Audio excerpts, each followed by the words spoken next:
Episode की starting में हमें एक पुलिस स्टेशन का सीन दिखाते हैं जहां पर एक डिटेक्टिव जिसका नाम वुजिन है वो अपने कुछ साथी ऑफिसर्स के साथ में है। सामने की तरफ दो क्रिमिनल्स बैठे हुए हैं जो कि यहाँ पर सरेंडर करने के लिए आए हैं। इनसे बात करने में पता पड़ता है कि कुछ शैडो मॉन्स्टर्स ने इनको बहुत बुरी तरह डराया है और इसी डर के कारण ये यहाँ पर सरेंडर करने आए हैं। उन मॉन्स्टर्स ने इन्हें धमकी भी दी है कि 24 घंटे के अंदर अगर ये सरेंडर नहीं करेंगे तो वो मॉन्स्टर्स वापस से आकर इन्हें मार देंगे। वो जिन और उस पुलिस स्टेशन के अंदर जितने भी ऑफिसर्स होते हैं उनको इस कहानी के ऊपर बिल्कुल भी विश्वास नहीं होता। वो डिसाइड करते हैं कि इन क्रिमिनल में से एक को ये अरेस्ट नहीं करेंगे, खुला छोड़ देंगे और उसके ऊपर नजर बना के रखेंगे। इस तरह से ये उस इंसान को पकड़ पाएंगे जो कि इन सभी को इस तरह से डरा रहा है। उस पुलिस स्टेशन के कुछ हाई ऑफिसर्स इस प्लान को बनाने के बाद में वुजिन से इस बारे में बात करते हैं। वुजिन इसके लिए साफ ना कर देता है और कहता है क्रिमिनल्स की जान को खतरे में डालना बिल्कुल भी ठीक नहीं है। कितने मुश्किल से ये सरेंडर करने के लिए आए हैं, अगर हम इन्हें छोड़ देंगे तो हो सकता है ये भाग जाएं। ऑफिसर्स वुजिन की बात को ये के टाल देते हैं कि वो पूरे समय इन क्रिमिनल्स के ऊपर नजर बना के रखेंगे और ऐसे खुला नहीं छोड़ेंगे, एक बंद जगह पे रखेंगे। अगर सच में कोई शैडो मॉन्स्टर होगा तो वो ऐसे भी अंदर आ ही जाएगा। और ये तो पूरी तरह से पक्की बात है, ये दोनों क्रिमिनल्स जो कह रहे हैं वो पूरी तरह झूठ है। इनकी कोई अलग सी चाल है जिसे हम अभी समझ नहीं पा रहे हैं। इसे समझने के लिए ये तो करना ही होगा। वुजिन अभी भी तैयार नहीं होता। वो कहता है लेकिन हम क्रिमिनल्स की जान को ऐसा खतरे में नहीं डाल सकते, अगर कोई सच में इन्हें मारने के लिए आ गया तो। ऑफिसर कहता है तो हम किस लिए हैं, हम पूरे समय उन पर नजर रखने वाले हैं। अगर कोई भी इन्हें मारने के लिए आएगा तो हम उन्हें अरेस्ट कर लेंगे। अब सब कुछ डिसाइड हो चुका है, अगर तुम चाहो तो हमारे साथ में चल सकते हो, ये पूरी तरह से तुम्हारी चॉइस है, तुम चाहो तो रुक जाओ। अब ये सुनने के बाद में वुजिन को भी थोड़ी चिढ़ आती है। वुजिन मान जाता है। वुजिन और उस सारे ऑफिसर्स उस एक क्रिमिनल को लेकर एक गोदाम के अंदर आते हैं जो कि बंद है। 24 घंटे पूरे होने का इंतजार करने लगते हैं। इस टाइम पर ये क्रिमिनल बहुत बुरी तरह डरा होता है। ये तीनों ऑफिसर से बहुत ज्यादा रिक्वेस्ट करता है कि जेल में डाल दो लेकिन यहाँ पे मत छोड़ो, लेकिन ऑफिसर्स नहीं मानते। 24 घंटे पूरे हो जाते हैं, कोई भी रिएक्शन दिखाई नहीं देता। ये देखकर एक ऑफिसर कहता है क्या देखो कुछ भी नहीं हुआ है। इसी टाइम पर वहाँ पे कुछ एक्टिविटी होना शुरू हो जाती है। वहां पर कोई एनर्जी फील होती है। अचानक से एक शेडो का जोर से अटैक होता है जो सीधे उन दोनों ऑफिसर्स के ऊपर होता है। ये अटैक पड़ते ही दोनों ऑफिसर उछल के एक दीवार पर रहते हैं और बेहोश जाते हैं। अब केवल वुजिन और वो क्रिमिनल ही है जो कि पूरी तरह से होश में है। इन दोनों को दिखाई देता है जमीन के अंदर से कुछ मॉन्स्टर्स बाहर निकल रहे हैं। ये शेडो मॉन्स्टर्स है जिन्हें देखकर उस क्रिमिनल और वुजिन दोनों की हालत काफी ज्यादा खराब हो जाती है। वुजिन बिल्कुल भी अपनी बॉडी को मूव नहीं कर पाता। शेडो मॉन्स्टर्स काफी तेजी से उस क्रिमिनल के पास में आते हैं और उसको मार देते हैं। वुजिन बस खड़ा खड़ा ये सब कुछ देखता रहता है। वो शेडो मॉन्स्टर्स उस क्रिमिनल को बहुत बुरी तरह से मारते हैं, उसकी बॉडी का पूरी तरह जूस बना देते हैं और फिर जिस तरह से वो इस जगह पर आए थे उसी तरह से चले भी जाते हैं। उन सभी के वहां जाने के बाद में वो जो सोचने लगता है ये मैंने क्या देख लिया, अब मैं किस तरह से बाकियों को इसके ऊपर विश्वास दिलाऊंगा कि मैंने क्या देखा है। इसके बाद में सीन शिफ्ट होता है। हम वापस से उस पुलिस स्टेशन से देखते हैं जहां पर इन तीनों से भी एक हायर ऑफिसर है जो कि इन तीनों के ऊपर बहुत ज्यादा गुस्सा कर रहा है। वो इन तीनों से कहता है कि तुम्हारी हिम्मत कैसे हुई एक क्रिमिनल जो कि सरेंडर करने के लिए आया था उसे इस तरह से लेके जाने की। यही कहते हुए वो हायर ऑफिसर उन तीनों के ऊपर बहुत ज्यादा गुस्सा कर रहा होता है और उन तीनों से पूछ रहा होता है वहां पर हुआ क्या। लेकिन किसी के पास भी कोई भी जवाब नहीं होता क्योंकि ये दो ऑफिसर तो कुछ भी देखने से पहले बेहोश हो चुके थे। केवल वुजिन अकेला ही था जिसने सब कुछ देखा था, लेकिन उसे भी शक था कि कोई भी उसकी बात को मानेगा नहीं, इसलिए वुजिन उन्हें कुछ बताता नहीं है। कमिश्नर वुजिन से पूछता है तुमने ही तो एम्बुलेंस को बुलाया था, यानी कि वहां पर जो कुछ भी हुआ वो सब तो तुमने देखा होगा। वुजिन इस बात को टालते हुए कहता है मैं पूरी तरह शॉक हो गया था, वहां पर जो कुछ भी देखा वो सब मुझे इसे याद ही नहीं आ रहा है, मुझे नहीं पता है वहां पर क्या हुआ था। और जब तक मुझे समझ में आया उस क्रिमिनल की डेथ हो चुकी थी। ये सुनकर वो हाई ऑफिसर कहता है ये सब बिल्कुल भी ठीक नहीं हुआ है, इसके बारे में ऊपर तक जवाब देना होगा। अभी के लिए इस केस को यहीं पे बंद कर दो, इसके बारे में बिल्कुल भी इंफॉर्मेशन यहाँ से बाहर नहीं जानी चाहिए, किसी को भी इसका पता नहीं चलना चाहिए। यही कहकर वो हायर ऑफिसर वहां चला जाता है, लेकिन वुजिन नहीं मानता। पहले तो वुजिन खुद ही इस केस को लेने के लिए इस मिशन को शुरू करने से मना कर रहा था, अब वो खुद ही आगे बढ़कर इसके बारे में और ज्यादा इन्फॉर्मेशन निकालने लगता है जिसमें उसे पता चलता है ये जो भी कुछ हो रहा है, ये सारे सरेंडर्स जो भी क्रिमिनल अपने सरेंडर कर रहे हैं ये सब के सब फरवरी के एंड से और मार्च की स्टार्टिंग से शुरू हुए हैं। वुजिन इस बारे में अपने एक साथी ऑफिसर से बात करता है जिससे उसे पता चलता है फरवरी का एंड एंड मार्च का स्टार्ट ये वो टाइम है जब स्टूडेंट्स अपने स्कूल को ज्वाइन करते हैं। वैसे इन्फॉर्मेशन कुछ खास नहीं थी, लेकिन क्योंकि वुजिन एक डिटेक्टिव है इसलिए उसे इस इन्फॉर्मेशन सुनने के बाद में काफी कुछ समझ में आने लगता है। यहाँ से सीन शिफ्ट होता है। हमें सुबह के टाइम एक स्कूल का सीन दिखाते हैं। स्कूल के अंदर काफी सारे स्टूडेंट्स जा रहे हैं। इन्हीं स्टूडेंट में से एक है संजिन वू, सीरीज का मेन कैरेक्टर। संजिन वू ने इसी साल इस स्कूल के अंदर एडमिशन लिया है। संजिन वू के बारे में इस स्कूल का प्रिंसिपल और पीटीआई आपस में कुछ बातें चल रहे हैं।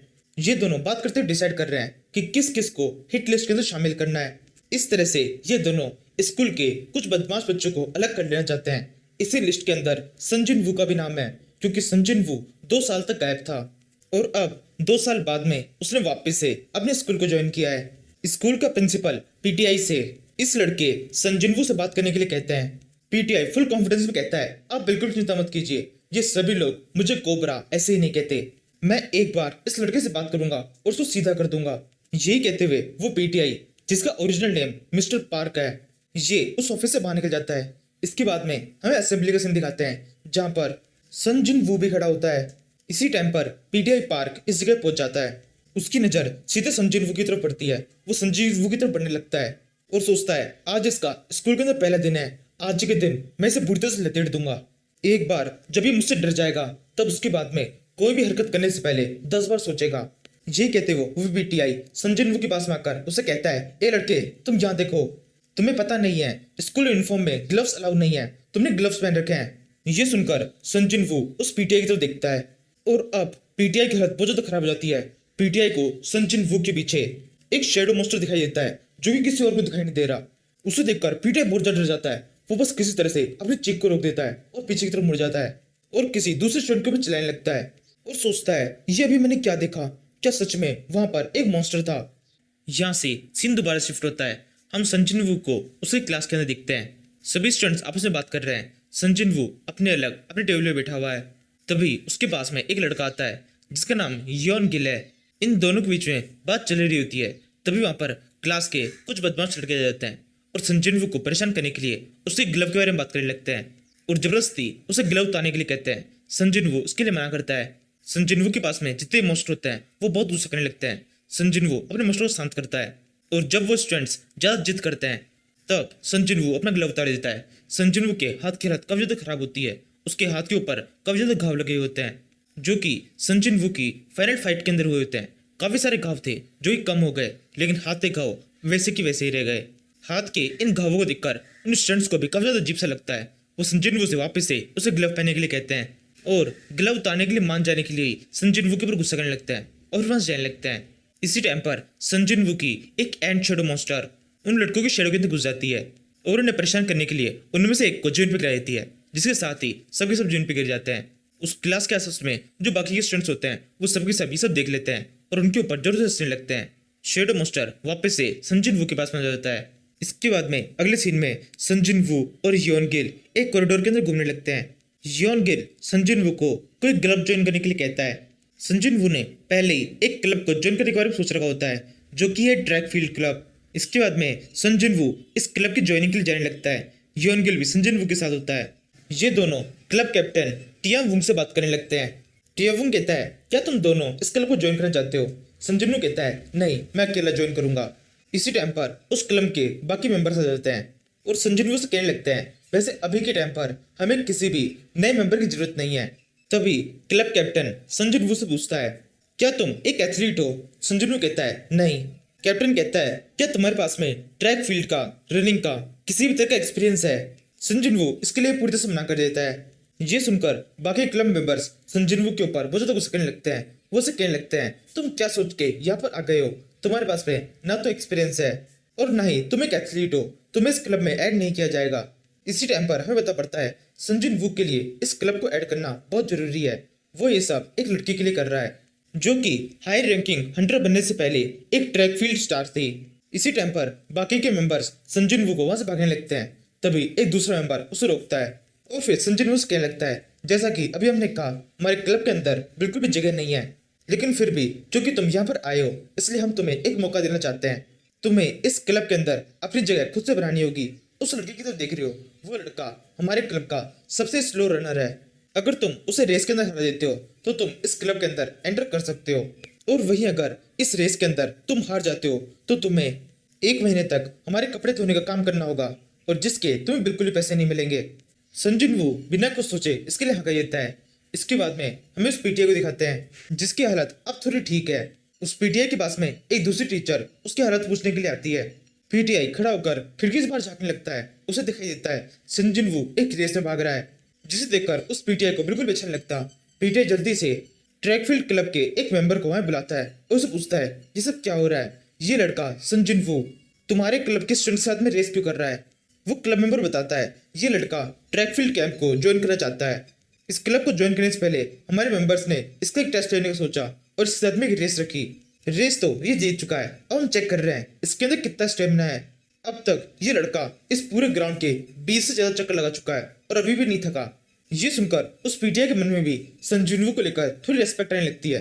वो सोचने लगता है यानी कि मैं ही इसके बारे में गलत सोच रहा था और वो अजीब सा मॉन्स्टर वो भी मैंने गलत ही देखा था, मेरे कोई गलतफहमी हो गई होगी। कहते हुए वो पीटीआई वापस से संजन वू की तरफ देखता है और इस बार जैसे ही संजन वू को देखता है उसकी हालत वापस से खराब हो जाती है। उसको वापस से संजन वू के पीछे वो शेडो मॉन्स्टर दिखाई देने लगते हैं। इसी टाइम पर एक शेडो मॉन्स्टर उस खिड़की के एकदम पास में आ जाता है और हु करके उस पीटीआई को बहुत बुरी तरह डरा देता है। ये देखकर उस पीटीआई की हालत काफी ज्यादा खराब हो जाती है। वो बेहोश होकर जमीन पे गिर जाता है। उस पीटीआई के साथ में जो क्लब मेंबर होता है वो पीटीआई को जगाने की कोशिश करता है। उससे पूछता है सर आपको क्या हुआ। पीटीआई के होश इस टाइम पे पूरी तरह से उड़ चुके होता है, उसके पास में कहने के लिए कुछ भी नहीं होता। इसी दिन हम शाम का सीन देखते हैं। वो जिन अपने एक साथी ऑफिसर के साथ में एक रेस्टोरेंट के अंदर आया हुआ है। वैसे तो ये दोनों केवल मजे करने के लिए यहाँ पर आए, लेकिन बातें शुरू हो जाती है जिसमें वूजिन अपने साथी ऑफिसर को उस क्रिमिनल के बारे में बताता है जिसे वूजिन के सामने एक शेडो मॉन्स्टर ने मार दिया था। वो शेडो मॉन्स्टर एक एंट जैसा था जो कि बहुत ज्यादा खतरनाक था। वूजिन की ये सारी बातें गलती से पीटीआई पार्क सुन लेता है जो कि उस टाइम पर उसी रेस्टोरेंट के अंदर था। वो खड़ा होकर वूजिन से कहने लगता है अब किसी एंट मॉन्स्टर की बात कर रहे थे, क्या वो एंट मॉन्स्टर दिखने में ऐसा था जैसे किसी एंट की बॉडी किसी ह्यूमन की बॉडी के साथ मर्ज हो गई हो। इसके बाद में वूजिन और पीटीआई पार्क के बीच में जो बातें होती है वो हमें नहीं पता जाती। सीन शिफ्ट हो जाता है, हमें अगले दिन सीन दिखाते हैं। ट्रैक फील्ड क्लब के सभी मेंबर्स एक प्रैक्टिस रेस के अंदर भाग रहे हैं। इस क्लब के अंदर संजिन वू के साथ में योन गिल ने भी ज्वाइन कर लिया है और उसकी हालत काफी ज्यादा खराब है। वो हाफते हुए उस दौड़ के अंदर भाग रहा है। संजिन वू से योन गिल की यह हालत देखी नहीं जाती। वो जल्दी से अपने एक शेडो मॉन्स्टर जिसका नाम बेलियन है उसे कुछ इशारा करता है। बेलियन जल्दी से योन गिल की शेडो के अंदर चला जाता है। उसके ऐसा करते ही योन गिल की रफ्तार बहुत ज्यादा बढ़ जाती है। वो बहुत तेज रफ्तार में भागने लगता है। इस प्रैक्टिस रनिंग को बिल्डिंग के अंदर से पीटीआई भी दिख रहा होता है। वो वहां पर खड़ा होकर संजिन वू को देखते हुए वूजिन के साथ में जो बातें हुई थी उस बारे में सोच रहा होता है जो कि अभी भी हमें नहीं बताई जाती। संजिन वू भी ये नोटिस कर लेता है कि पीटीआई की पूरी नजर पूरे समय उसके ऊपर ही है। बेलियन संजिन वू से कहता है क्या करना चाहिए इसका, आप कहो तो मैं एक ही बार में इसकी पूरी याददाश्त भुला देता हूँ, उसके बाद में इससे कोई भी दिक्कत नहीं होगी। संजिन वू कहता है नहीं अभी कुछ भी करने की जरूरत नहीं है, अभी केवल इसके ऊपर नजर बना के रखो, जब कुछ करना होगा तब देख लेंगे। इसी के साथ ही ये क्लब ट्रेनिंग खत्म हो जाती है। संजिन वू और बाकी के सभी मेंबर्स अपनी अपनी क्लास में चले जाते हैं। तभी हम देखते हैं वूजिन भी यहीं पर है। डिटेक्टिव वूजिन को सब कुछ पता चल चुका है, थोड़ा बहुत पता चल चुका है जो कि उसे पीटीआई ने बताया है। पीटीआई ने वूजिन को बताया है कि एक स्टूडेंट है जिसके आसपास में इस तरह के शेडो मॉन्स्टर्स दिखाई देते हैं।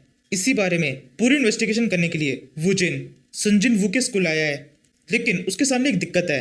वो संजिन वू से किस तरह से बात करेगा। वो सीधे जाकर संजिन वू से ये तो नहीं कह सकता कि तुमने किसी एंट मॉन्स्टर को देखा है जो कि किसी इंसान से दिखाई देता है। अगर वूजिन ने संजिन वू से इस तरह से बात की तो संजिन वू वूजिन को पागल समझ सकता है। यही सब अच्छे से सोचने के बाद में वूजिन एक पूरी स्क्रिप्ट तैयार करके संजिन वू से बात करने के लिए जाता है। वो सीधे संजिन वू की क्लास में पहुंच जाता है, क्लास को रुकवाता है और चलती क्लास में से संजिन वू को बाहर बुला लेता है, जिससे पूरी क्लास के अंदर संजिन वू का एक अलग ही डेमो बन जाता है। सभी स्टूडेंट सोचने लगते हैं इस लड़के को एक पुलिस ऑफिसर बुलाने के लिए आया है, यानी कि ये लड़का बहुत खतरनाक है। इसके बाद में संजिन वू उस क्लास से बाहर आ जाता है। डिटेक्टिव और संजिन वू के बीच में कुछ बातें होती है। डिटेक्टिव संजिन वू को एक तस्वीर दिखाता है जो कि उस एंट मॉन्स्टर की होती है। वूजिन संजिन वू से पूछता है इस मॉन्स्टर को हमने किसी से तैयार करवाया है, क्या तुमने ऐसा कुछ कभी देखा है। संजिन वू कहता है हाँ देखा है। ये सुनकर वूजिन बहुत एक्साइटेड हो जाता है और पूछता है कहाँ पर देखा है, जल्दी मुझे जल्दी बताओ, एक सेकंड भी मत रुकना, ये केस बहुत ज्यादा इंपॉर्टेंट है। ये कहने के बाद में वूजिन थोड़ा सा शांत करता है और फिर एकदम नॉर्मली संजिन वू से पूछता है मुझे पता है मैं इतना एक्साइटेड हो गया, तुम थोड़ा सा डर गए होंगे, मैं एकदम नॉर्मली पूछता हूँ क्या तुमने इसे कहीं देखा है। संजिन वू कहता है हाँ मैंने इसे देखा है। वूजिन कहता है कहाँ पर। संजिन वू कहता है एक टीवी शो में छोटे बच्चों का एक कार्टून आता है जिसके अंदर मैंने इस कैरेक्टर को देखा था। ये सुनकर वुजिन का मुंह उतर जाता है। इसी टाइम पर संजिन वू बहुत ज्यादा खुश होता है, क्योंकि जब पिछली बार मॉन्स्टर्स के पोर्टल्स ओपन होते थे उस टाइम पर वुजिन ने संजिन वू की बहुत मदद की थी। जब संजिन वू इस टाइम पर वुजिन को देखता है तो एक बार के लिए उसके मन में आता है कि इसको सब कुछ बता देते हैं, लेकिन फिर संजिन वू खुद को रोक देता है। वुजिन वहां जाने लगता है। संजिन वू कहता है आपको बस इतनी बात करनी थी। वुजिन कहता है हाँ बस इतनी करनी थी। संजिन वू कहता है ये तस्वीर जो कि आपके पास में है ये मुझे दे दीजिए, मैं कुछ लोगों को जानता हूँ जो कि इसे देखकर बहुत खुश हो जाएंगे। ये सुनकर वुजिन उस तस्वीर को संजिन वू को देखकर वहां से चला जाता है। वुजिन के वहां जाने के बाद में संजिन वू से उसका एक शैडो मोस्टर पूछने लगता है आपने इसको सब कुछ बताया क्यों नहीं। संजिन वू कहता है अभी कुछ भी बताने की जरूरत नहीं है, सब कुछ नॉर्मली कितना अच्छा चल रहा है ऐसे चलने देना चाहिए। ये कहकर संजिन वू अपनी क्लास के अंदर आ जाता है। अब क्योंकि एक पुलिस ऑफिसर संजिन वू से मिलने के लिए आया था, इसलिए पूरी क्लास के अंदर संजिन वू का बहुत नाम हो जाता है। लड़कियां संजिन वू से बात करने लगती है। वो उससे पूछने लगती है कि ऑफिसर तुमसे मिलने क्यों आया था। संजिन वू कहता है मैं इस ऑफिसर को पर्सनली जानता हूँ काफी लंबे टाइम से। ये सुनकर तो लड़कियां पागल सी हो जाती है। वो कहती है ये तो कितनी अच्छी बात है, एक ऑफिसर तुम्हारा दोस्त है, तुम तो बहुत पॉपुलर हो। इसी के साथ ही संजिन वू पूरी क्लास के अंदर पॉपुलर हो जाता है और इसी के साथ ही संजिन वू से जलने वाले भी वहां पर आ जाते हैं। इस सारी भीड़ को चिढ़ते हुए एक लड़का संजिन वू के पास में आता है और उसे कहने लगता है तुमसे पुलिस मिलने के लिए आई है, इसके लिए तुम्हें ज्यादा चढ़ने की जरूरत नहीं है। ये बिल्कुल भी बड़ी बात नहीं है, क्रिमिनल से अक्सर पुलिस मिलने के लिए आती है, तुम्हें ज्यादा सर पे चढ़ने की जरूरत नहीं, तुम कुछ भी नहीं हो। वो लड़का अपनी बात को पूरी कर ही रहा होता है, तभी वहां पर ट्रैकफील्ड क्लब के कुछ मेंबर्स आ जाते हैं और उस लड़के के साथ वाले एक उसके साथी को दोनों को धर लेते हैं और उन दोनों से कहने लगते हैं तुम दोनों की हिम्मत कैसे हुई ट्रैकफील्ड क्लब के एक मेंबर को इस तरह से परेशान करने की। संजिन वू ट्रैकफील्ड क्लब के कैप्टन की तरफ देखकर उससे पूछने लगता है आपके इस क्लास के अंदर अनेक क्या कारण है। कैप्टन कहता है तुम्हें मदद की जरूरत थी तो हम आ गए, हमने देखा ये लड़के तुम्हें परेशान कर रहे हैं, वैसे इसके अलावा एक और कारण है, हम तुम्हें बताना भूल गए थे, जब भी हमारे क्लब के अंदर कोई नया मेंबर ऐड होता है तब उसके आने की खुशी में हम एक पार्टी रखते हैं, तो आज हमने पार्टी रखी है तुम्हारे और जियोन गिल के हमारे ग्रुप में ऐड होने के कारण, तुम दोनों टाइम से पहुंच जाना। ये कहते हुए वो दोनों मेंबर्स वहां जाने लगते हैं। इसी टाइम पर हम देखते हैं उन दोनों मेंबर्स ने 2 नहीं 4 लड़कों को धर रखा है और ये 4 लड़के वही है जिन्होंने जबरदस्ती संजिन वू से उसे ग्लव उतरवाए थे। संजिन वू कैप्टन से पूछता है आप इन चारों क्या करने वाले हैं, इनको कहाँ लेके जा रहे हैं। कैप्टन कहता है अभी तक कुछ सोचा नहीं है, अभी के लिए हम इन्हें साथ में लेके जा रहे हैं, वहां चल के देखेंगे इनके साथ में क्या करना है। ये कहते हुए वो दोनों मेंबर्स उन 4 लड़कों को ऐसे गर्दन में दबाए हुए अपने साथ में लेके चले जाते हैं। इसके बाद में संजिन वू अपनी क्लास खत्म करता है, छुट्टी होती है। जियोन गिल ट्रैकफील्ड क्लब के सभी मेंबर्स और संजिन वू ये सब के सब पार्टी के लिए किसी जगह पे जाने लगते हैं और रास्ते में उन लड़कों के बारे में बात करने लगते हैं जो कि संजिन को परेशान कर रहे थे। संजिन कहता है कोई बड़ी बात नहीं है, मैं उन्हें संभाल लूंगा, और वैसे भी जो आज आपने किया है उसके बाद में उनकी दोबारा हिम्मत नहीं होगी। इसी टाइम पर डिटेक्टिव वुजिन उसके पहुंच जाता है और संजिन वू से बात करने के लिए कहता है। ये सुनकर संजिन वू उस डिटेक्टिव के साथ में रुक जाता है। जियोन गिल और क्लब के सारे मेंबर्स आगे बढ़ जाते हैं। क्लब का कैप्टन संजिन वू से कहता है ज्यादा देर मत लगाना, तुम्हारा दोस्त जियोन गिल हमारे साथ में है, ये हमारे पास में बंदी रहेगा जब तक तुम आओगे नहीं, इसे छुड़ाना है तो सही टाइम में पार्टी में पहुंच जाना। यही कहते हुए कैप्टन मजाक मजाक में जियोन गिल को अच्छे से दबाकर वहां से लेके जाने लगता है। संजिन वू डिटेक्टिव वुजिन से कहता है मेरे को बहुत जरूरी काम है, आप देख रहे हो इन्होंने मेरे लिए पार्टी ऑर्गेनाइज की है, मेरे को जल्दी से जाना है, आपको क्या बात करनी है वो जल्दी से कीजिए। तभी वुजिन एकदम से कुछ कहता है जिसे सुनते ही संजिन वू बहुत चौंक जाता है। वुजिन कहता है संजिन वू चाहिए तुम ही हो, मुझे सब कुछ पता चल चुका है। इसके बाद में हमें एक फ्लैशबैक दिखाते हैं। ये फ्लैशबैक उस टाइम का है जब डिटेक्टिव संजिन वू के स्कूल में संजिन वू से मिलने के लिए आया था, यानी कि आज सुबह का। उस टाइम पर जब संजिन वू से डिटेक्टिव बात कर रहा था तब संजिन वू ने डिटेक्टिव से उस तस्वीर को मांगा था। तस्वीर को लेते वक्त संजिन वू का हाथ धीरे से डिटेक्टिव के टच हो गया था। सेम उस टाइम पर तो इसका कोई भी इफेक्ट नहीं पड़ा, डिटेक्टिव बड़े आराम से स्कूल से बाहर निकलने लगा, लेकिन थोड़ा दूर पहुंचने पर ही इफेक्ट होना शुरू हो गया। डिटेक्टिव वुजिन को आवाज आने लगी जिसमें संजिन वू डिटेक्टिव से कह रहा होता है वुजिन क्या आपको मुझ पर भरोसा है। ये सब बातें वुजिन के माइंड में लगातार घूमने लगती है। उसको पता पड़ता है कि किस तरह से संजिन वू ने सारे मोस्टर फाइट की, किस तरह से उन सभी को हराया और पूरे वर्ल्ड को वापस से स्टेबल किया। वुजिन को जब इसे कुछ पता चल रहा होता है तब उसकी हालत काफी ज्यादा खराब होने लगती है, वो अपना सर पकड़ लेता है। ये इन्फॉर्मेशन जो कि वुजिन के पास में आ रही है ये वुजिन के लिए बहुत ज्यादा होती है। वुजिन वहीं पे अपना सर पकड़ के बैठ जाता है और इसी के साथ ये फ्लैशबैक खत्म होता है। हमें वापस से 55 का मशीन दिखाते हैं। वुजिन और संजिन वू आपस में बात कर रहे हैं। संजिन वू और वूजिन एक पार्क के अंदर घूम रहे होते हैं। वूजिन संजिन वू से कहता है, क्या तुमने उस फाइट को खत्म कर दिया? वो फाइट कैसी थी? 2 साल तक तुम यहाँ से गायब थे। इस बारे में मुझे पता चला है। मुझे लगता है 2 साल का ये टाइम उन सभी मोनार्च को मारने के लिए बहुत ज्यादा कम है। तुमने इतने कम टाइम में ये सब कैसे किया? संजिन वू कहता है, 2 साल नहीं 27 साल लगे हैं मुझे ये सब करने में। वूजिन कहता है, क्या तुम्हें कभी भी इस सब पे रिग्रेट होता है? संजिन वू कहता है, नहीं कभी रिग्रेट नहीं होता, क्योंकि कभी भी मेरे पास चॉइस नहीं थी, ये सब कुछ करना जरूरी था। वूजिन कहता है, क्या तुम खुश हो? संजिन वू कहता है, हाँ मैं बहुत खुश हूँ, बस मुझे इस टाइम पर कुछ चीज़ों का ध्यान रखना पड़ता है, जैसे कि मेरी एज कभी बढ़ेगी नहीं, मैं इस एज में ही रुक चुका हूँ। वूजिन कहता है, वैसे तुमने आगे के लिए क्या सोचा है? संजिन वू कहता है, अभी कुछ स्पेशली सोचा नहीं। वूजिन कहता है, तुम चाहो तो हमें ज्वाइन कर सकते हो। संजिन वू कहता है, तुम्हारा मतलब पुलिस से है? वूजिन कहता है, हाँ मैं उसी की बात कर रहा हूँ, पुलिस में ज्वाइन हो जाओ, यहाँ पे तुम्हारे लिए बहुत काम है। तुम्हारे काम की चर्चे तो अभी बहुत सारे फैल चुके हैं, काफी सारे क्रिमिनल तुम्हारे उन शैडो मास्टर की दर से काफी तेजी से सरेंडर करते जा रहे हैं। संजिन वू कहता है, मैं तो ज्वाइन कर लूंगा, फिर तुम्हारा क्या होगा? तुम्हारे हाथ से तुम्हारी जॉब चली जाएगी, सभी पुलिस ऑफिसर्स किसी भी काम के नहीं रहेंगे, उनके पास में कोई काम नहीं बचेगा। वूजिन कहता है, नहीं ऐसा कभी नहीं होगा, तुम्हारे आने से हमें बहुत मदद मिलेगी, लेकिन फिर भी क्राइम ऐसे ज्यादा खत्म नहीं होगा, हमेशा से ही कोई ना कोई दिक्कतें आती रहती है, हम चाहे कितनी अच्छी चीजें बना ले, बुराई भी उस हिसाब से बढ़ती जाएगी। संजिन वू कहता है, ठीक है मैं इस बारे में सोचूंगा। वूजिन कहता है, जल्दी सोचना, मुझे तुम्हारे जॉब का इंतजार है। संजिन वू कहता है, ज्यादा इंतजार मत करना, तुम्हें पता है तुम्हारे पास में बहुत काम है और मेरा जवाब आए ये जरूरी नहीं है। यही कहते हुए संजिन वू बाइक के वहां से चला जाता है। इसके बाद में थोड़ा टाइम बीतता है, अप्रैल महीना शुरू हो चुका है। इस महीने के अंदर काफी सारी चीजें होने वाली है, जो कि शुरू होती है डेजर्ट के अंदर एक दुर्घटना के साथ में। एक आदमी है जो कि डेजर्ट के अंदर घूम रहा है, उसे कुछ दिखाई देता है, वो जल्दी से इमरजेंसी नंबर पे कॉल कर देता है और कहता है, मुझे यहाँ पर कुछ खतरनाक सा दिखाई दे रहा है। उस इमरजेंसी कॉल को एक गर्ल उठाती है और वो कहने लगती है, आपको क्या दिखाई दे रहा है, साफ साफ बताइए। रेगिस्तान के अंदर जो आदमी होता है वो कहने लगता है, मेरे सामने एक चीज है जो कि टूट गई है, उसके अंदर बहुत बुरी तरह से क्रैक पड़ गए हैं, ये जो मुझे दिखाई दे रहा है ये बहुत खतरनाक है, मैं तो ठीक तरह से एक्सप्लेन भी नहीं कर पा रहा। कॉल गर्ल कहती है, इमरजेंसी कॉल पे जिस लड़की ने फोन उठाया है वो लड़की कहती है, प्लीज हमें साफ साफ बताइए आप क्या दिखाई दे रहे हैं, क्या वहां पर कोई बिल्डिंग है जो टूटने वाली है? रेगिस्तान के अंदर आदमी बोलता है, नहीं यहाँ पर कोई बिल्डिंग नहीं है, यहाँ पर आसमान है, आसमान के अंदर क्रैक पड़ गए हैं, मैं क्या कह रहा हूँ और मैं क्या देख रहा हूँ इन दोनों के ऊपर ही मुझे विश्वास नहीं हो रहा है। इसके बाद में हम उस आसमान को देखते हैं, आसमान के अंदर सच में क्रैक पड़े हुए हैं। ये सब जो कुछ भी हो रहा है इसकी सारी इन्फॉर्मेशन संजिन वू के पास में पहुंच जाती है। ये पता चलते ही संजिन वू एक रूलर से मिलने के लिए जाता है और उससे पूछता है, क्या इस सब के पीछे तुम्हारा हाथ है? रूलर्स कुछ कर रहे हैं जिसका ये साइड इफेक्ट है। संजिन वू के सामने जो रूलर बैठा होता है वो कहता है, नहीं इसमें रूलर्स का किसी भी तरह से हाथ नहीं है, वैसे देखा जाए तो ये तुमसे कनेक्टेड है, एक नए तरह का जीव हमारी तरफ आ रहा है, ये एक नए तरह का खतरा है। अब तक कई बार रीइंकार्नेशन हुआ है, लेकिन इस बार जो रीइंकार्नेशन हुआ था वो सबसे ज्यादा अलग था। इसी अलग रीइंकार्नेशन की वजह से एक अलग तरह का खतरा है। इस खतरे का नाम है टाइटन्स। टाइटन्स बहुत बड़े बड़े जीव है जो कि बहुत खतरनाक है।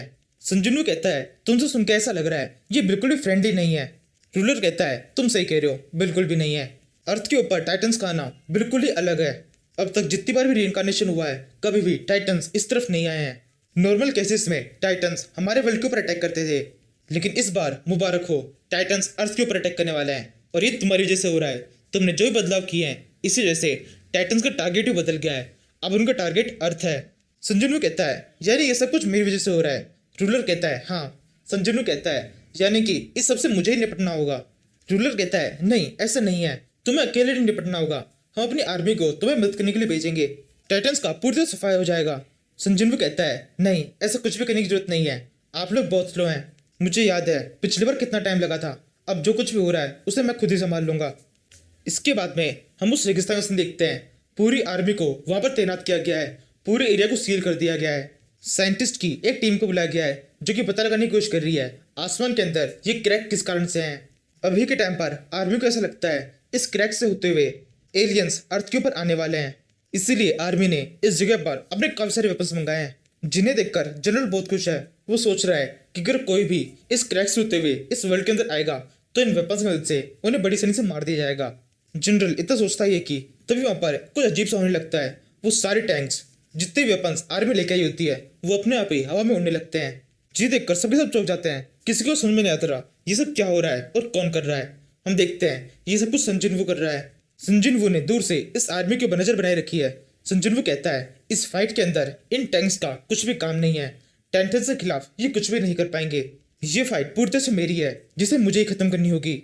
एक मोनार्च जो कि एक हंटर है, ये कहते हुए संजिनवू अपने दूसरे स्किल यूज करता है जिससे उस जगह पर काफी सारी तलवारें और ब्लेड्स दिखाई देने लगती है और इसी के साथ पहले स्किल को यूज करना बंद कर देता है जिससे वो सारे वेपन्स, टैंक्स, आर्मी के वो सब के सब एक साथ जमीन पे गिर जाते हैं।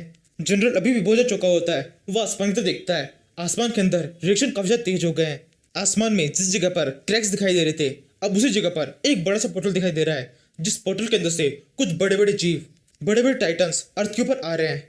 इसके बाद में हमें पता पड़ता है संजिनवू जब उन टैंक्स को हवा में उड़ा रहा था तब वो उन्हें उस जगह से दूर भी लेके जा रहा था, जिस वजह से वो एरिया जहाँ पर वो टाइटन्स है उस जगह पर संजिनवू के अलावा और कोई भी नहीं है। टाइटन्स की नज़र सबसे पहले संजिनवू के ऊपर पड़ती है। वो संजिनवू से कहता है क्या तुम्हें लगता है तुम अकेले हमसे फाइट कर सकते हो? तुम यहाँ पर हमसे फाइट करने के लिए आए हो, तुम्हें नहीं लगता तुमने अकेले आकर गलती कर दी है?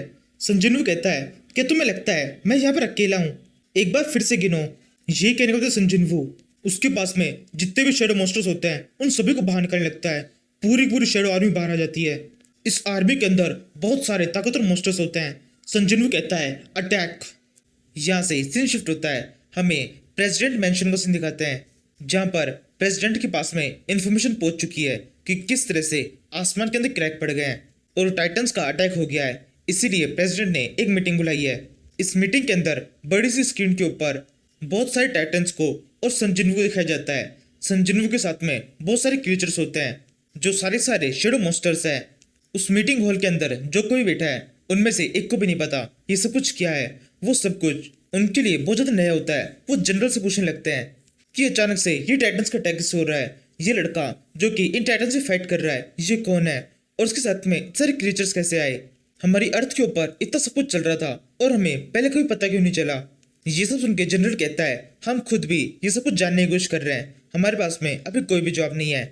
यहाँ से सीन वापस से उस लड़ाई के अंदर शिफ्ट होता है। संजिनवू के सारे मॉन्स्टर्स काफी तेजी से उन टाइटन्स के ऊपर अटैक कर रहे होते हैं। मॉन्स्टर्स का ये अटैक बहुत ज्यादा खतरनाक होता है, चारों तरफ धमाके हो रहे होते हैं, काफी तेजी से टाइटन्स मर रहे होते हैं। एक तरफ सभी मॉन्स्टर्स उन टाइटन्स के ऊपर अटैक कर रहे हैं, वहीं दूसरी तरफ संजिनवू भी अपने तरीके से उन टाइटन्स के ऊपर अटैक कर रहा है। संजिनवू के पास में बहुत सारी उड़ती हुई तलवारें हैं जिनकी मदद से संजिनवू पीछे रहते हुए उन टाइटन्स के ऊपर काफी तेजी से अटैक करता जा रहा है। उन सभी टाइटन्स में से एक टाइटन जो सबसे ज्यादा ताकतवर होता है उसके ऊपर संजिनवू जब अपनी तलवारों से अटैक करता है तब वो टाइटन अपनी बॉडी को बहुत ज्यादा हार्ड कर लेता है। वो सारी ब्लेड्स में से एक भी उस टाइटन की बॉडी के अंदर घुस नहीं पाती। वो टाइटन चिल्लाते हुए संजिनवू से कहने लगता है तुम्हारी ये ब्लेड्स बिल्कुल बेकार है, ये मेरे ऊपर असर नहीं करेगी। ये सुनकर संजिनवू जोर से चलता है और फिर कहता है तुम्हारे लिए मेरे पास में कुछ अलग है। ये कहने के बाद संजिनवू अपने शेडो क्लो स्किल का यूज करता है जिससे वहां पर एक बहुत बड़ा क्लो बन जाता है जिसका साइज उस टाइटन के साइज से भी ज्यादा बड़ा होता है। संजिनवू के इस बड़े से हाथ के सामने वो टाइटन बिल्कुल भी नहीं टिक पाता। जैसे ही हाथ बढ़ता है टाइटन जमीन पे गिर जाता है। वहां चारों तरफ धूल छाई होती है। तभी धूल में से आवाज आती है, हमें बिल्कुल भी नहीं लगा था इस छोटे से प्लेनेट के ऊपर इतना ताकतवर जीव हो सकता है। हमने तुम्हारे ग्रह के ऊपर रिसर्च की है जिससे हमें पता पड़ा है तुम्हारे ग्रह के ऊपर जिसका साइज ज्यादा बड़ा होता है उसे ज्यादा ताकतवर समझा जाता है। और वहीं दूसरी तरफ टाइटन्स में ये चीज अलग होती है, जो सबसे ज्यादा ताकतवर टाइटन्स होते हैं वो अपनी बॉडी को श्रिंक कर सकते हैं, अपनी बॉडी को छोटा करके वो अपनी सारी एनर्जी को फाइट के अंदर यूज कर सकते हैं। मैं उन्हीं ताकतवर टाइटन में से एक हूँ, मेरा सामना तुम किस तरह से करोगे? अब मैं अपने सेकंड ग्रुप में आ चुका हूँ जिसमें मैं अपनी फुल फोर्स को यूज करूंगा। अब तक तुमने जो फाइट देखी है वो तो कुछ भी नहीं है, असली फाइट अब शुरू होगी। वो छोटे टाइटन ये कह ही रहा होता है तभी उसके ऊपर संजिनवू के 3-4 मॉन्स्टर्स का अटैक हो जाता है। वो तीनों चारों मॉन्स्टर्स काफी तेजी से उस टाइटन को मारते जाते हैं। उनमें से एक संजिनवू से कहता है आपकी बातें कुछ ज्यादा लंबी चल रही थी जिसे सुनने में बिल्कुल मजा नहीं आ रहा था, तो हमने इसके ऊपर अटैक कर दिया, गलत तो नहीं किया? संजिनवू कहता है नहीं बिल्कुल सही किया, इसके साथ में वैसे भी ऐसा ही करना था, खत्म कर दो इसे पूरी तरह से इस फाइट को जीत जाओ। संजिनवू के इतना कहने के साथ ही अटैक्स और भी ज्यादा तेज कर दिए जाते हैं। इसके बाद में हमें वापस से उस मीटिंग एरिया का सीन दिखाते हैं। वो सब अभी के अभी भी उस मीटिंग एरिया के अंदर अभी भी जितने ऑफिसर्स बैठे हुए हैं वो सबकी सभी जानने की कोशिश कर रहे हैं ये सब क्या चल रहा है। प्रेसिडेंट तो हाथ खड़े कर देता है, वो कह देता है मुझे नहीं पता यहाँ पर क्या चल रहा है और अगर हमें पता लगाना है तो मुझे ये पता है कि कौन हमारी मदद कर सकता है। इस सब के बारे में हमें उससे बात करनी होगी, उसे जरूर से कुछ ना कुछ पता होगा। प्रेसिडेंट के इतना कहने के साथ ही हमें एक लड़की की फोटो दिखाई देती है पीछे की साइड से, जिसे देखकर ही आधे बंदों को समझ में आ चुका होगा ये तस्वीर किसकी है। अब बाकी आधे लोग जो कि मेरे जैसे हैं, जिनको नहीं पता चला ये कौन है, उन्हें ये अगले एपिसोड में पता चलेगा।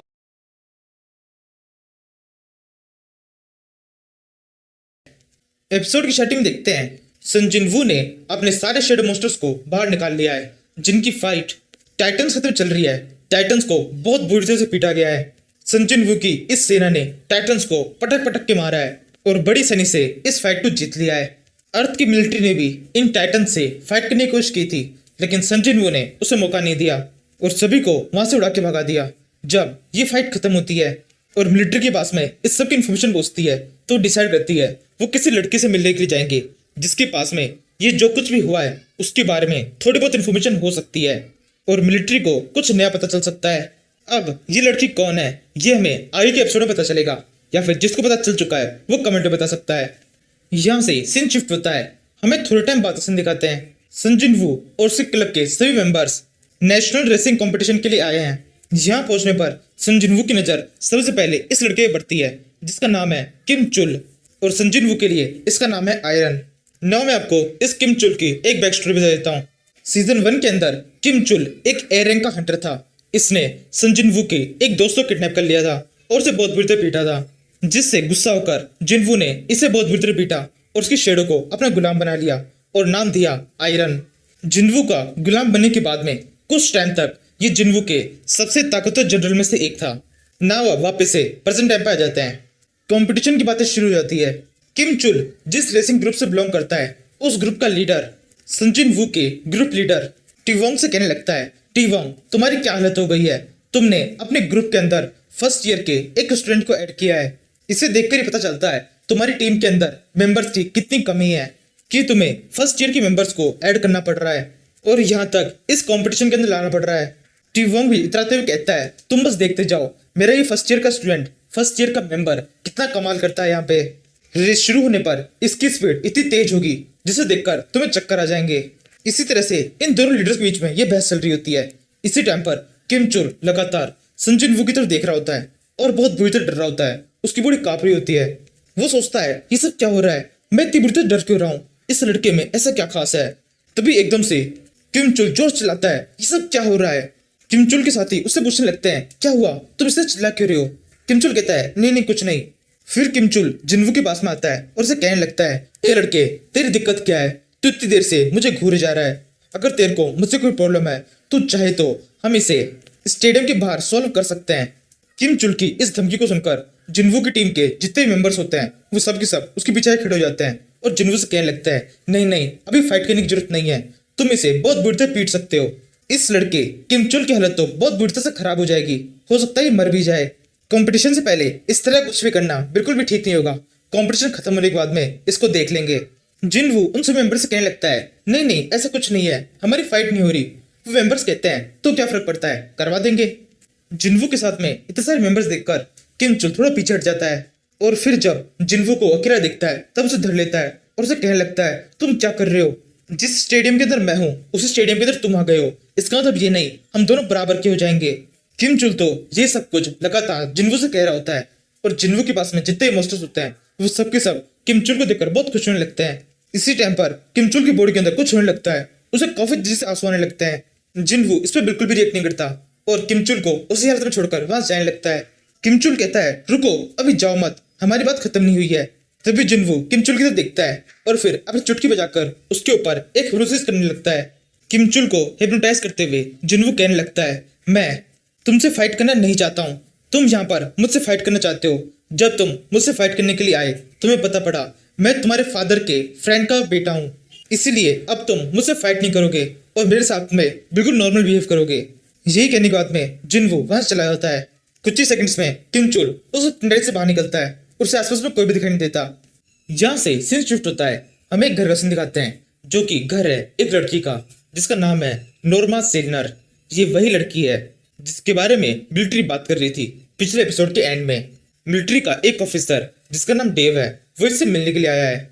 ये ऑफिसर पर्सनली भी नोर्मा को थोड़ा बहुत जानता है। नोर्मा इसे अंदर बुलाती है। रीइंकार्नेशन से पहले नोर्मा के पास में फ्यूचर देखने की पावर थी और ये भी एक हंटर थी जिसे मिलिट्री ने अपने साथ में शामिल किया था। फ्यूचर देखने की थोड़ी सी पावर अभी भी इस लड़के के पास में है।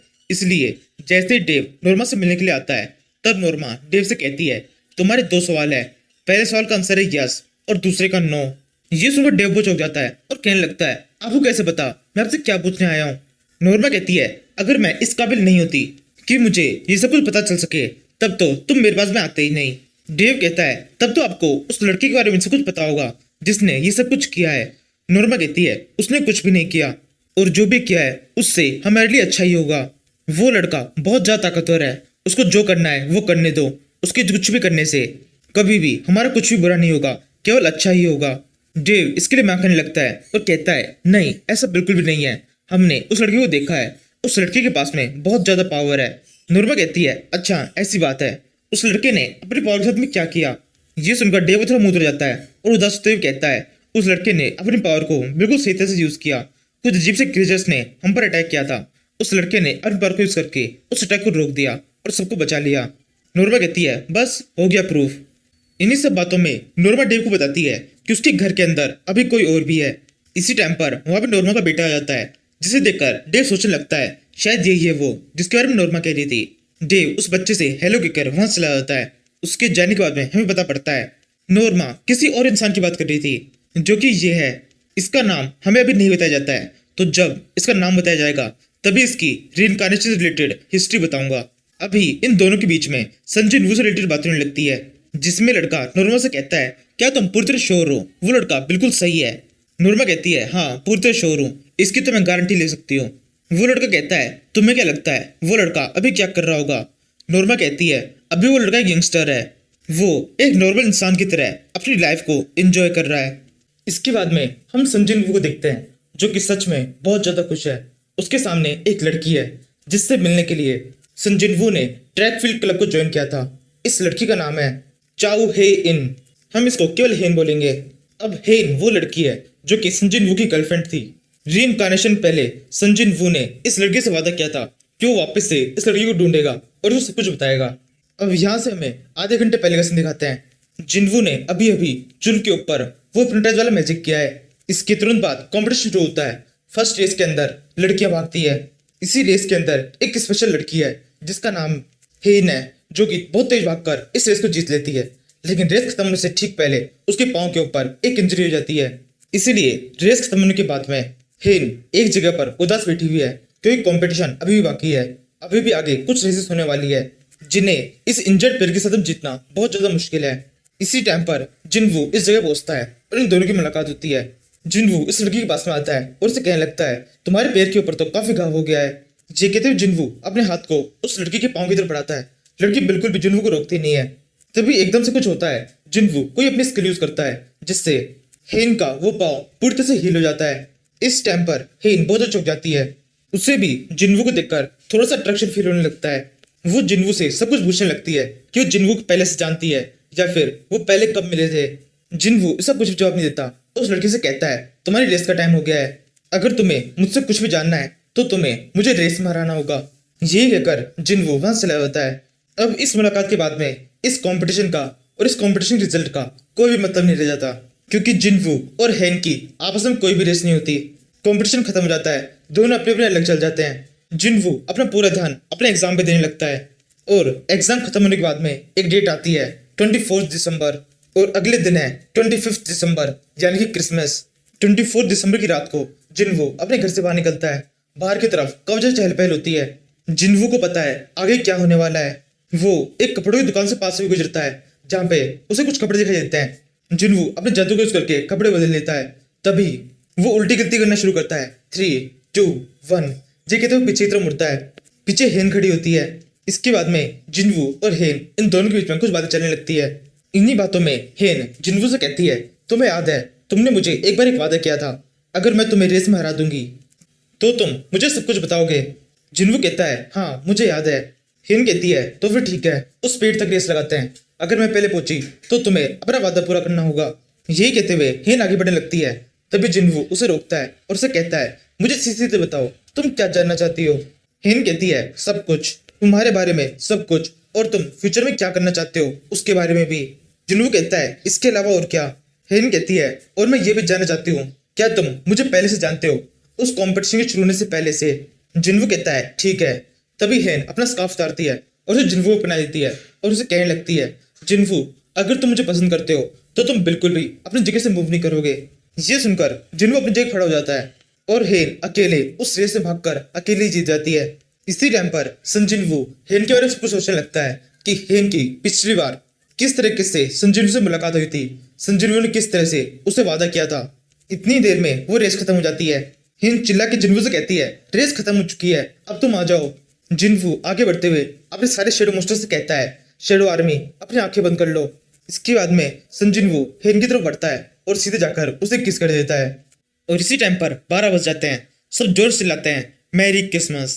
यहाँ से हमें सन जिन्वू की शेडो के अंदर का सीन दिखाते हैं, यानी उस एरिया का सीन जहाँ पर सन जिन्वू की सारी शेडो आर्मी रहती है, जिसे देखने पर हमें पता पड़ता है यहाँ पर जितने मॉन्स्टर्स है उन सभी के अंदर एक तरीके से जिन्वू की फीलिंग है। जिस तरह से जिन्वू फील करेगा इन सभी के अंदर भी उसी तरह की फीलिंग आती जाएगी। ये सभी मॉन्स्टर्स पूरी तरह से जिन्वू से कनेक्टेड है।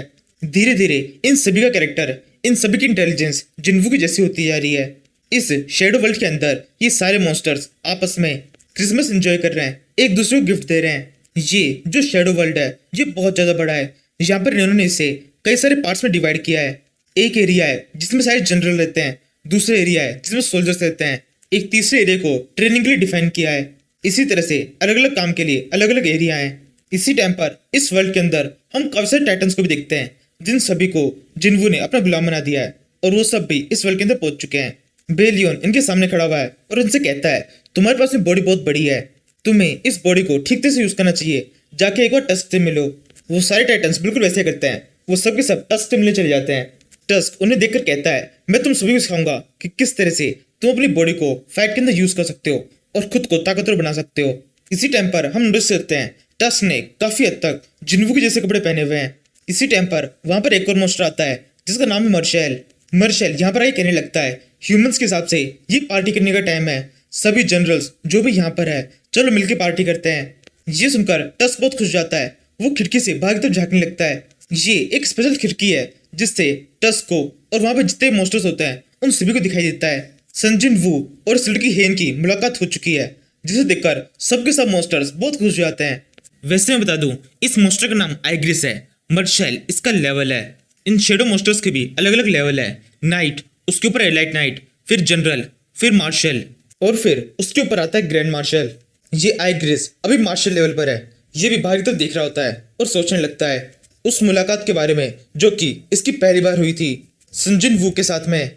इसी फ्लैशबैक के अंदर हमें पता पड़ता है आइग्रिस को शेडो मोराश ने काफी टाइम पहले बना दिया था और आइग्रिस को काफी लंबे टाइम से पता था कि किसके पास में शेडो मोनार्च की पावर जाएगी।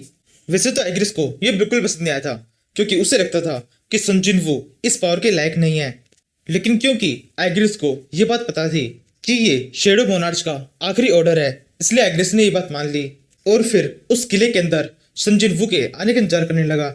इसके बाद में सन जिन्वू उस किले के अंदर पहुंचा और अब आइग्रिस को और भी जोर से लगने लगा कि ये तो बिल्कुल ही पावर के लायक नहीं है। इसलिए आइग्रिस ने खुद से डिसाइड किया कि सन जिन्वू की पावर टेस्ट किया जाएगा। अगर सन जिन्वू की पावर कम निकली तो उसे मार देगा। इसी तरह से इन दोनों के बीच में फाइट हुई जिसमें आइग्रिस काफी हद तक सन जिन्वू को हरा पा रहा था और इसी फाइट को करते वक्त आइग्रिस को पहली बार लग रहा था कि उसके शेडो मोनार्च ने गलत इंसान का चुनाव किया है। लेकिन जैसे जैसे ये फाइट आगे बढ़ती गई आइग्रिस का ये सोचना पूरी तरह से बदलता गया। उसे उस फाइट के अंदर एहसास होने लगा कि सन जिन्वू कितना ज्यादा बहादुर है। और एंड में एक टाइम तो ऐसा आया जब आइग्रिस ने सन जिन्वू के ऊपर अपनी तलवार से अटैक किया और सन जिन्वू ने केवल अपने हाथ से उस तलवार को पकड़ लिया और उसी तलवार को आइग्रिस के सर में घुसा दिया। ये आइग्रिस के लिए एक डिसअपॉइंटमेंट थी कि इतने कमजोर इंसान से वो इतनी बुरी से हार गया। सेम इसी टाइम पर आइग्रिस खुश भी था क्योंकि उसे यह एहसास हो गया था कि उसके मास्टर का चुनाव बिल्कुल सही है। इसके बाद में आइग्रिस जिन्वू का गुलाम बन गया। फिर जैसे जैसे टाइम बीतता गया आइग्रिस और सन जिन्वू ने साथ में इतनी सारी फाइट की। आइग्रिस सन जिन्वू को अपना मास्टर, दोस्त और गुरु सबको समझने लगा। फिर धीरे धीरे जिन्वू के पास में और भी सारे ताकतवर मॉन्स्टर्स आए जिनके साथ मिलकर जिन्वू ने बहुत सारी फाइट की और इन फाइट्स को खत्म किया।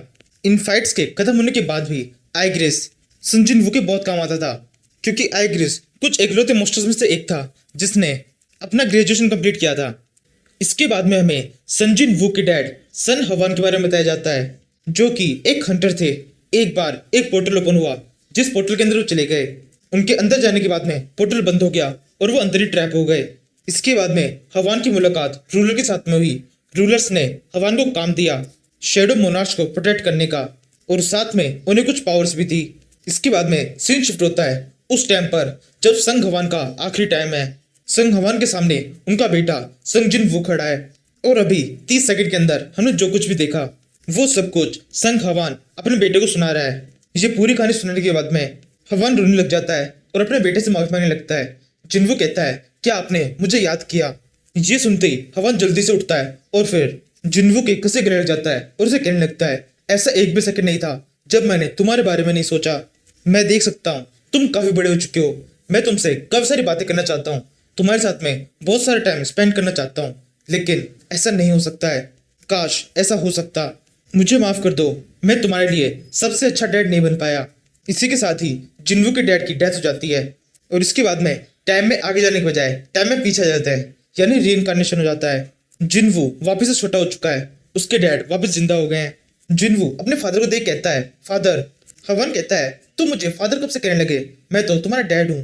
तभी एकदम से जिनवू रोने लगता है। हवन जिनवू से पूछता है, क्या हुआ जिनवू, तुम ऐसे रोने क्यों लगे? जिनवू कहता है, नहीं नहीं कुछ नहीं, मैंने कुछ बुरा सपना देख लिया था। इसी टाइम पर हवन के भी ऐसे हो जाते हैं। हवन जल्दी से अपने अखबार से अपना चेहरा ढक लेता है। इसके बाद में हम जिनवू के डैड को एक होटल के अंदर एक रूलर के साथ में बैठा हुआ देखते हैं। हवान उस रूलर से पूछता है, मेरे बेटे ने क्या डिसाइड किया? रूलर कहता है, तुम्हारे बेटे ने डिसाइड किया है वो इस वर्ल्ड के अंदर ही रहेगा। उसके लिए जो जरूरी है वो इसी वर्ल्ड के अंदर है। वैसे तुमने क्या डिसाइड किया है? तुम अपने बारे में अपने बेटे को कब बताओगे, या फिर सब कुछ ऐसे ही छुपा के रखने के लिए सोचा है? हवान कहता है, हाँ मैंने ऐसा ही सोचा है। उसने खुद से आगे बढ़कर किसी को भी कुछ नहीं बताया। जेनिक्स का मतलब वो चाहता है किसी को भी उसके बारे में पता न चले, तो मैं भी अपने बारे में किसी को पता नहीं चलने दूंगा। रूलर कहता है, एक बार अच्छी तरह सोच लेना, ये हमारी लास्ट मीटिंग है। इसके बाद में मैं कभी भी या फिर कोई भी रूलर अर्थ में नहीं आएगा। हमारा अर्थ से कोई कनेक्शन नहीं रहेगा।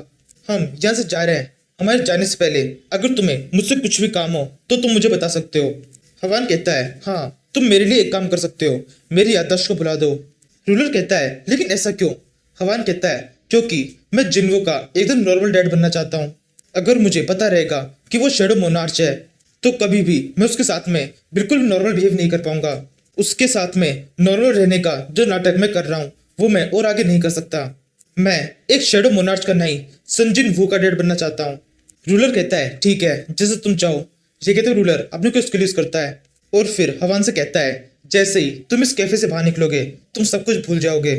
तुम्हें तुम्हारी पिछली लाइफ, वो लाइफ जिसमें तुम हंटर थे, उसके बारे में कुछ भी याद नहीं रहेगा, लेकिन मुझे उम्मीद है तुम्हारी आगे की लाइफ काफी अच्छी रहेगी। यही कहते हुए वो रूलर उठ के वहां से चला जाता है। इसके बाद में हमें और थोड़ा टाइम बाद सीन दिखाते हैं। जिनवू हायर क्लासेस के अंदर पहुंच चुका है। उसके कॉलेज के फर्स्ट ईयर के स्टूडेंट्स की एक फ्रेशर्स पार्टी चल रही है, जिसमें सभी स्टूडेंट्स खूब मजे कर रहे हैं, लेकिन एक स्टूडेंट है जो कि बहुत ज्यादा घबराया हुआ है। इसका नाम है जिनहोन। अब इसके पास के हिसाब से ये जिनवू का एक काफी अच्छा दोस्त है। पिछली लाइफ में इसे शराब से बहुत दिक्कत थी। शराब से जरूरत से ज्यादा चढ़ जाती थी, जी बेहोश जाता था। अभी जब जिनहोन इस पार्टी के अंदर बैठा होता है वो बहुत घबराया होता है। उसके पास में उसका एक दोस्त आता है और उसे कहने लगता है, तुम इतना घबरा क्यों रहे हो? यहाँ पर सारे अपने ही लोग हैं, यहाँ पर अच्छी तरह से एंजॉय करो। बस मैं तुम्हें एक फ्री की सलाह दे देता हूँ, कभी भी हायर क्लास से किसी भी स्टूडेंट से किसी भी तरह पंगा मत लेना, क्योंकि वो जूनियर स्टूडेंट्स को बिल्कुल ही पसंद नहीं करते हैं। तुम्हें याद है वो लड़की हेयन? जिनहोन कहता है, हाँ मुझे याद है, जो उस कॉम्पिटिशन में जीती थी। दूसरा लड़का कहता है, हाँ वही, उसकी एक हायर क्लास के लड़के के साथ में सेटिंग हो गई है, वो उसकी गर्लफ्रेंड है, उससे भी दूर रहना। इन दोनों के बीच में ये बातें चल रही होती है। तभी वहां पर हायर क्लास का एक स्टूडेंट जाता है, जिसको देखते ही सब सर करने लगते हैं। ये स्टूडेंट सीधे जाकर इन दोनों लड़कों के सामने बैठ जाता है, जिसे देखकर ये दोनों लड़के बोट रह जाते हैं। वैसे ही जिनवू है, जैसे ये दोनों लड़के जिनवू को देखते हैं ये सोचने लगते हैं शायद ही यहाँ पर इनकी रैगिंग करने के लिए आया है। जिनवू एक गिलास के अंदर कुछ डालता है और उसे जिनहोन को पीने के लिए कहता है। जिनहोन को लगता है इसमें शराब है, वो जल्दी से उस गिलास को लेता है और पी जाता है। जिनहोन को लगता है उस गिलास के अंदर शराब है, लेकिन क्योंकि ये एक रैगिंग थी इसलिए जिनहोन के पास में कोई ऑप्शन नहीं होता, वो जल्दी से उसे पी जाता है। उसे बाद में पता पड़ता है उसके अंदर सोडा था। जिथुन कहता है ये तो केवल सोडा है। संजुनवू कहता है हाँ मुझे पता है, इसलिए तो ये मैंने तुम्हें दिया है। मुझे पता है तुम्हें शराब से काफी दिक्कत है और तुम्हें मुझसे बिल्कुल भी घबराने की जरूरत नहीं है। मुझसे बिल्कुल नॉर्मली बात करो। ये कहते हुए जिनवू अपनी ग्लास के अंदर भी थोड़ा सोडा डालकर चेस करके उन दोनों बीच बातें शुरू कर देता है और इसी तरह से ये फ्रेशर्स पार्टी खत्म होती है। कुछ दिनों के बाद जिनवू आराम से एक सड़क पर चल रहा होता है और फोन पे अपने कुछ दोस्तों से एग्जाम से रिलेटेड कुछ बातें कर रहा होता है जो कि ग्रुप स्टडी के बारे में होती है। तभी सामने की तरफ से एक लड़की आती है। संजिनवू तो पूरी तरह से उस लड़की को इग्नोर करता है, लेकिन उस लड़की की नजर जिनवू पे पड़ जाती है। थोड़ा सा आगे निकलने पर वो जिनवू को रोकती है और उसे कहती है हे क्या मैं तुम्हें जानती हूँ। जिनवू उस लड़की को देखता है और फिर हंसते बोलता है नहीं। यही कहने के बाद में जिनवू वहां से आगे बढ़ जाता है। इसके बाद में हमें पता पड़ता है इस लड़की का नाम है यू सुह्यून और ये जिनहू जिस लड़के से संजिनवू अभी थोड़ी देर पहले मिला था उस पार्टी के अंदर उसकी कजन है। इसका सियोल की एक यूनिवर्सिटी के अंदर एडमिशन हो गया है और ये अभी भी खड़ी खड़ी जिनवू को देखे जा रही है। तभी एकदम से इसे होश आता है और सोचने लगती है ये मैंने अभी क्या किया, एक अनजान से मैंने इस तरह से बात की। ये सोचकर वो पीछे मुड़कर चलने लगती है और फिर आगे सोचती है मैंने उससे बात की, इसका मतलब वो ये ना निकाल ले मैं उसके हाथ फ्लर्ट करने की कोशिश कर रही हूँ। इसके बाद में हमें एक हॉस्पिटल का सीन दिखाते हैं जहाँ पर गोन गुन ही के नाम से एक पेशेंट एडमिट है। जब इस पेशेंट का डॉक्टर केबिन के अंदर आता है तब उसे दिखाई देता है टेबल के ऊपर एक स्पेशल सी बोतल रखी हुई है। डॉक्टर गुगन से पूछने लगता है ये मेडिसिन या फिर जिस भी तरीके की बोतल है ये बोतल यहाँ पर कैसे आई। गन ही बताता है एक यंग लड़का आया था, उसने मुझे ये बोतल दी और मुझसे कहा इसे पीने के बाद में मेरी इंजरी काफी अच्छी तरह से ठीक हो जाएगी। डॉक्टर कहता है ऐसा कैसे हो सकता है, कोई लड़का ऐसे अंदर कैसे घुस गया, यहाँ पर इतनी ज्यादा सिक्योरिटी है, कोई भी बिना परमिशन के आपके केबिन के अंदर नहीं घुस सकता है। गनी कहता है मैंने भी उस लड़के से ही पूछा था, तब उसने कहा कि वो एक हंटर है और उसकी फाइट बहुत सारे मोस्टर्स से होती है। ये बात बिल्कुल ऐसी थी जिस पर मुझे बिल्कुल विश्वास नहीं हो रहा था। वो पता नहीं क्या क्या बोल गया। डॉक्टर कहता है तो फिर आपने क्या सोचा है, क्या आप इस दवाई को लेने वाले हैं? अगर ऐसा सोचा है तो बिल्कुल छोड़ दीजिए, क्योंकि ऐसा हो सकता है इस दवाई के अंदर किसी तरह का पॉइजन हो और आप इसे लेने के बाद मर जाएं। गनी कहता है नहीं ऐसा कुछ भी नहीं होगा, और अगर ऐसा होगा भी तो भी मैं वैसे ही मरने वाला हूँ। अगर मैं इस दवाई को नहीं भी लेता हूँ तो भी मैं मरी जाऊंगा, तो लेने के बाद में एक बार ट्राई कर लेता हूँ, हो सकता है किस तरह से बची जाऊं। यही कहते हुए गन ही उस दवाई को उठा लेता है और फिर उसे पीते हुए कहता है मैं इसे पी रहा हूँ, अगर इसको पीने के बावजूद भी मैं मर जाऊं तो मेरी डेथ के साथ में ये लिखवाना मैंने आखिरी टाइम तक सर्वाइव करने की कोशिश की। इसी के साथ ही गन ही उस दवाई को पीकर वो अपने बेड के ऊपर लेट जाता है और फिर डॉक्टर से कहने लगता है मुझे आराम करना है, आप जाइए। डॉक्टर चला जाता है। इसी के साथ ही गन ही की बॉडी काफी तेजी से रिकवर होने लगती है। कुछ घंटों तक वैसे आराम करने के बाद में जब सूरज निकलता है उस टाइम पर गनी की आंखें खुलती है। वो बाहर की तरफ देखता है और फिर कहने लगता है सर्दियां अभी दूर है। और इसी के साथ ये चैप्टर खत्म होता है, जिसके बाद में हमें पता पड़ता है अब तक हमने जो कुछ भी देखा ये सब कुछ सीजन 1 और सीजन 2 के बीच का हिस्सा था। सही महीनों में सीजन 2 अब शुरू होगा। अगले चैप्टर की स्टार्टिंग में हम ड्रैगन किंग एंट्रस को देखते हैं, जो कि ड्रैगन्स का राजा है, फर्स्ट मोनार्च है और ऑब्वियसली काफी ताकतवर है। ये खुद ही अपने बारे में कुछ बता रहा होता है, जिसमें कहता है मैं अपने 10 बिलियन सोल्जर के साथ में अर्थ के ऊपर अटैक करने के लिए आ रहा था।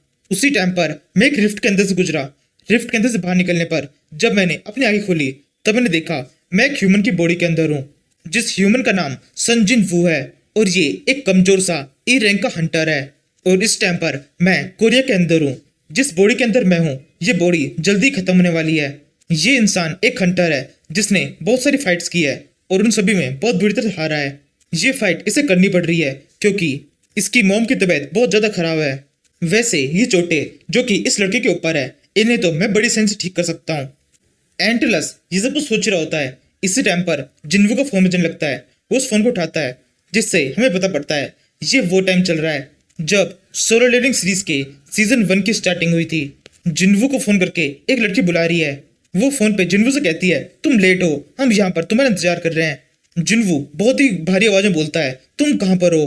फोन में लड़की बोलती है तुम्हें क्या लगता है हम कहाँ पर हैं? इस टाइम पर हम गेट के बाहर खड़े हैं और तुम्हारा इंतजार कर रहे हैं। ये सुनकर वो एटलांटस अपने को एक्सक्यूज करता है, जिससे उसे पता चल जाता है ये आवाज कहाँ से रही है। वो फोन पे कहता है मैंने तुम्हें ढूंढ लिया।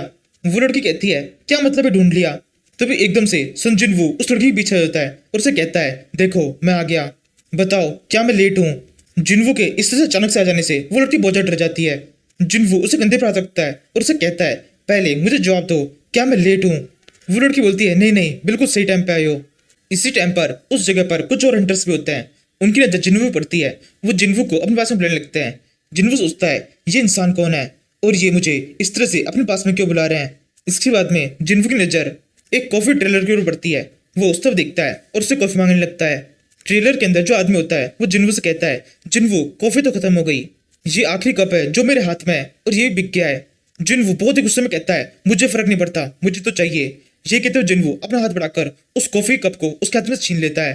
पूरी कॉफी को एक साथ पीकर एक राक्षस के जैसे जोर जोर से हंसने लगता है और फिर चिल्लाते हुए कहता है, मैं ताकतवर हूँ, जो कमजोर है वो भूखा रहेगा।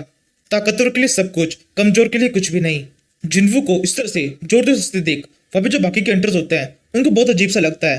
वो एक दूसरे से कहते हैं, ये क्या हो रहा है, ये इस तरह का बिहेव क्यों कर रहा है।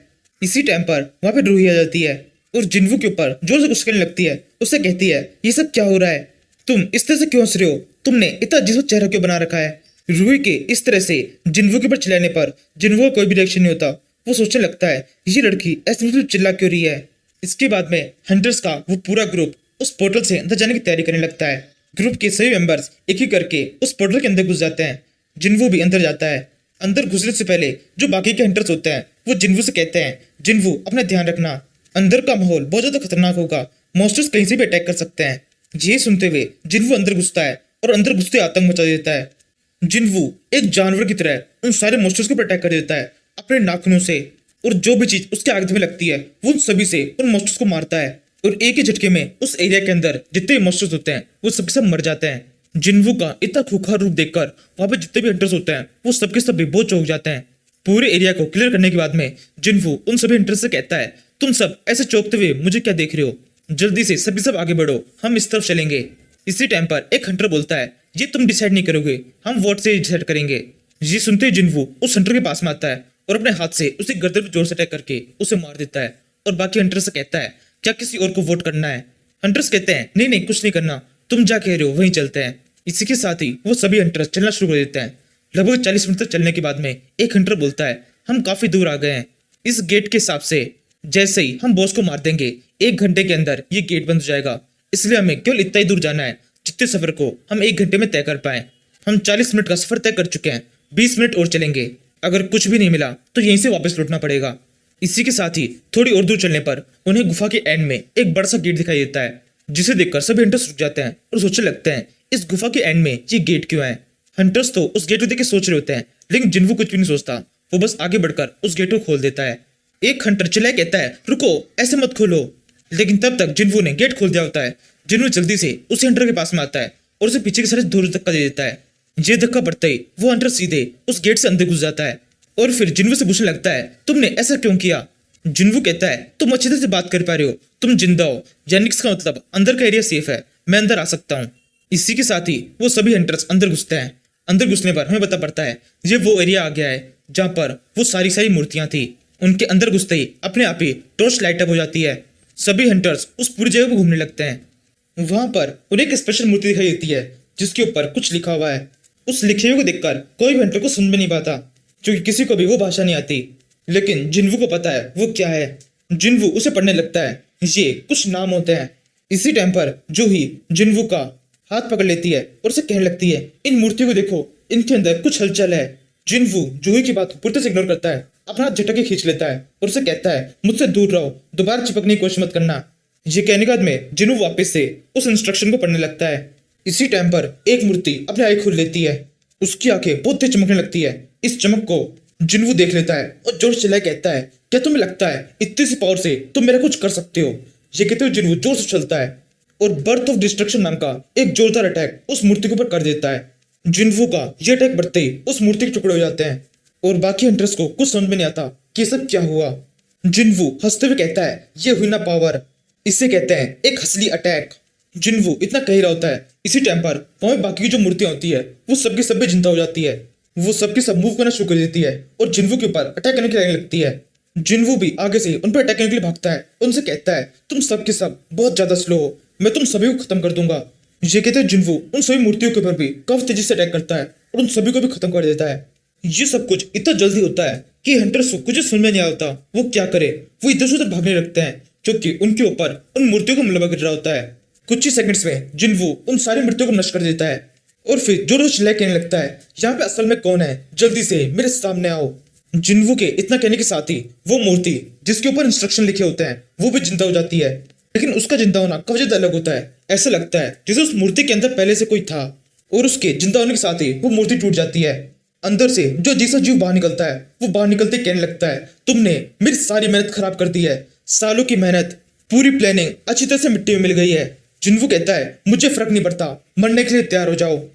यही कहते हुए जिन्वू एक भाला पूरी से रफ्तार में उसकी तरफ फेंक देता है और एक ही झटके में उसे मार देता है और फिर कहने लगता है, क्या तुम्हारे अंदर इतना ही दम है? ये भी फेक है। क्या तुम ऐसे ही हो, हमेशा इस तरह की परछाइयों के पीछे छुपकर अटैक करते हो? एकदम कायर हो तुम। अगर तुम्हारे अंदर हिम्मत है तो मेरे सामने आओ। जिन्वू के इतना कहने के साथ ही एक और मूर्ति जग जाती है और ये वाली मूर्ति काफी ज्यादा अलग है। इसके अंदर से शेडो बाज निकलती है। ये मूर्ति जोर से अपने बहुत जोर में पटकती है। उसके साथ करने से वो पूरी जगह कांप जाती है। फिर वो मूर्ति जिन्वू से कहने लगती है, गॉड ऑफ डिस्ट्रक्शन, मैं तुम्हें पहचान चुका हूँ। हमारी मुलाकात यहाँ पर नहीं होनी थी, अब जब हो चुकी है तो इस फाइट को यहीं पे खत्म कर देते हैं। जिन्वू कहता है, मैं भी यही चाहता हूँ, आ जाओ इस फाइट को खत्म करें। यही कहने के बाद में जिन्वू जोर से चलकर उस शेडो वाली मूर्ति के ऊपर अटैक कर देता है। इसी टाइम पर हम जिन्वू को देखते हैं जो कि अपने घर पर है। जोर से चिल्लाते हुए उसकी आंख खुलती है। वो उठते ही अपना सर बड़े कहने लगता है, तो ये सब कुछ एक सपना था और ये वाला जो जिन्वू है ये असली जिन्वू है। अभी यहाँ पर क्या हो रहा है कुछ भी समझ में नहीं आ रहा। वो जिन्वू जो कि उस पोर्टल के अंदर गया था, वो और ये दोनों एक ही हैं या फिर अलग? उस जिन्वू की फाइट जिस ब्लैक रंग की शेडो स्ट्रक्चर के साथ में हुई थी वो क्या था? शेडो लॉर्ड खुद था या फिर कुछ और क्या ऐसा हो सकता है एक ही जिन्वू के अंदर दो सोल्स घुस गई हो, एक जिन्वू की खुद की और एक उस ड्रैगन किंग की? ये सब हमें पता चलेगा अगले एपिसोड में, जो कि काफी ज्यादा लेट आएगा क्योंकि काफी टाइम से इस सीरीज के नए चैप्टर नहीं आए हैं।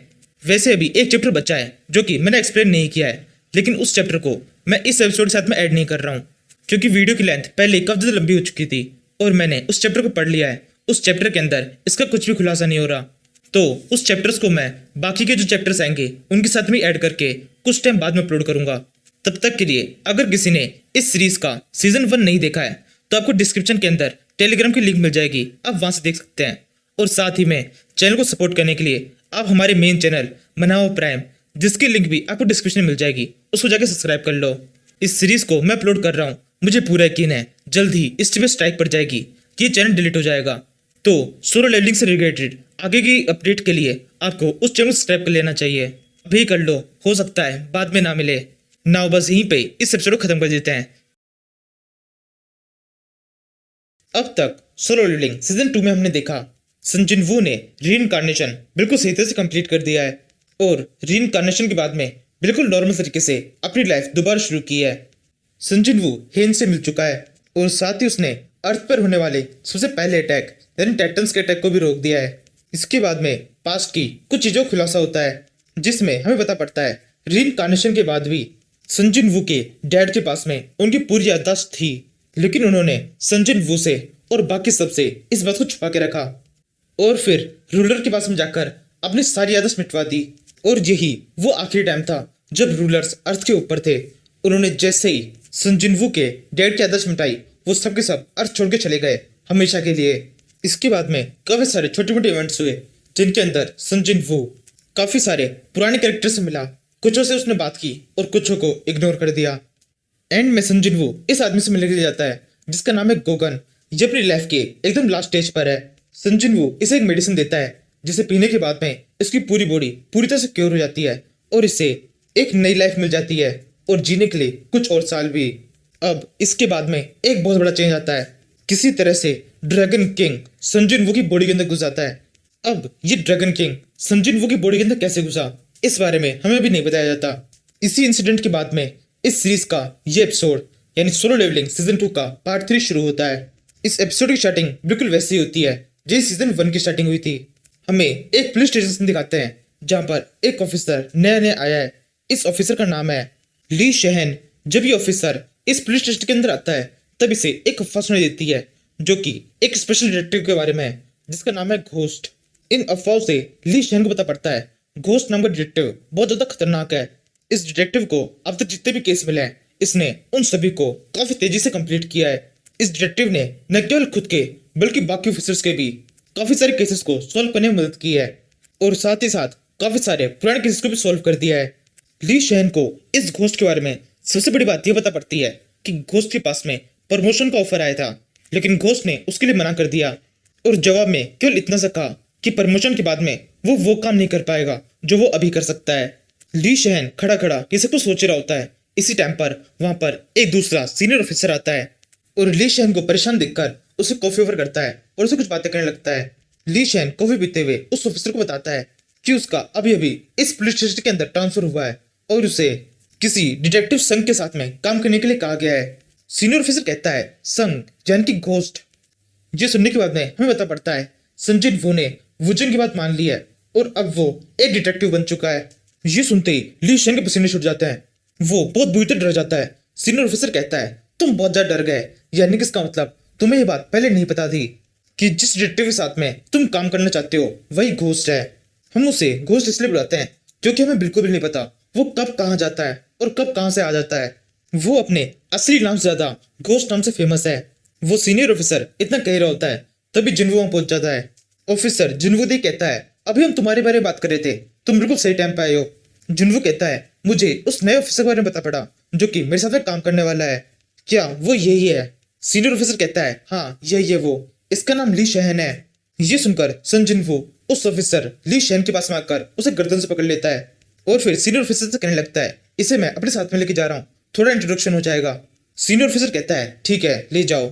जिन्वो ये सब पूरी तरह हंसते हुए कहता है जिसे देखकर ली शहन की घबराहट भी थोड़ी कम हो जाती है। जिन्वो ली शहन से पूछता है तुमने पुलिस में ज्वाइन क्यों किया है? ली शहन कहता है कुछ खास कारण नहीं है, वही कारण है जो सबका होता है, मैं बुरे लोगों को पकड़ना चाहता हूँ। जिन्वो कहता है ये काफी सही है, अभी हम इसी काम के लिए जा रहे हैं। इसके बाद में सन जिन्वो और ली शहन दोनों वहां से चले जाते हैं। यहाँ से हम कुछ दिन बाद सीन देखते हैं एक ऑफिस के अंदर ली शहन बेहोश पड़ा हुआ है, उसकी हालत काफी ज्यादा खराब है। उसे देखकर बाकी के जो ऑफिसर्स होते हैं वो कहने लगते हैं इस लड़के के साथ में क्या हुआ, इसकी हालत इतनी खराब कैसे हो गई?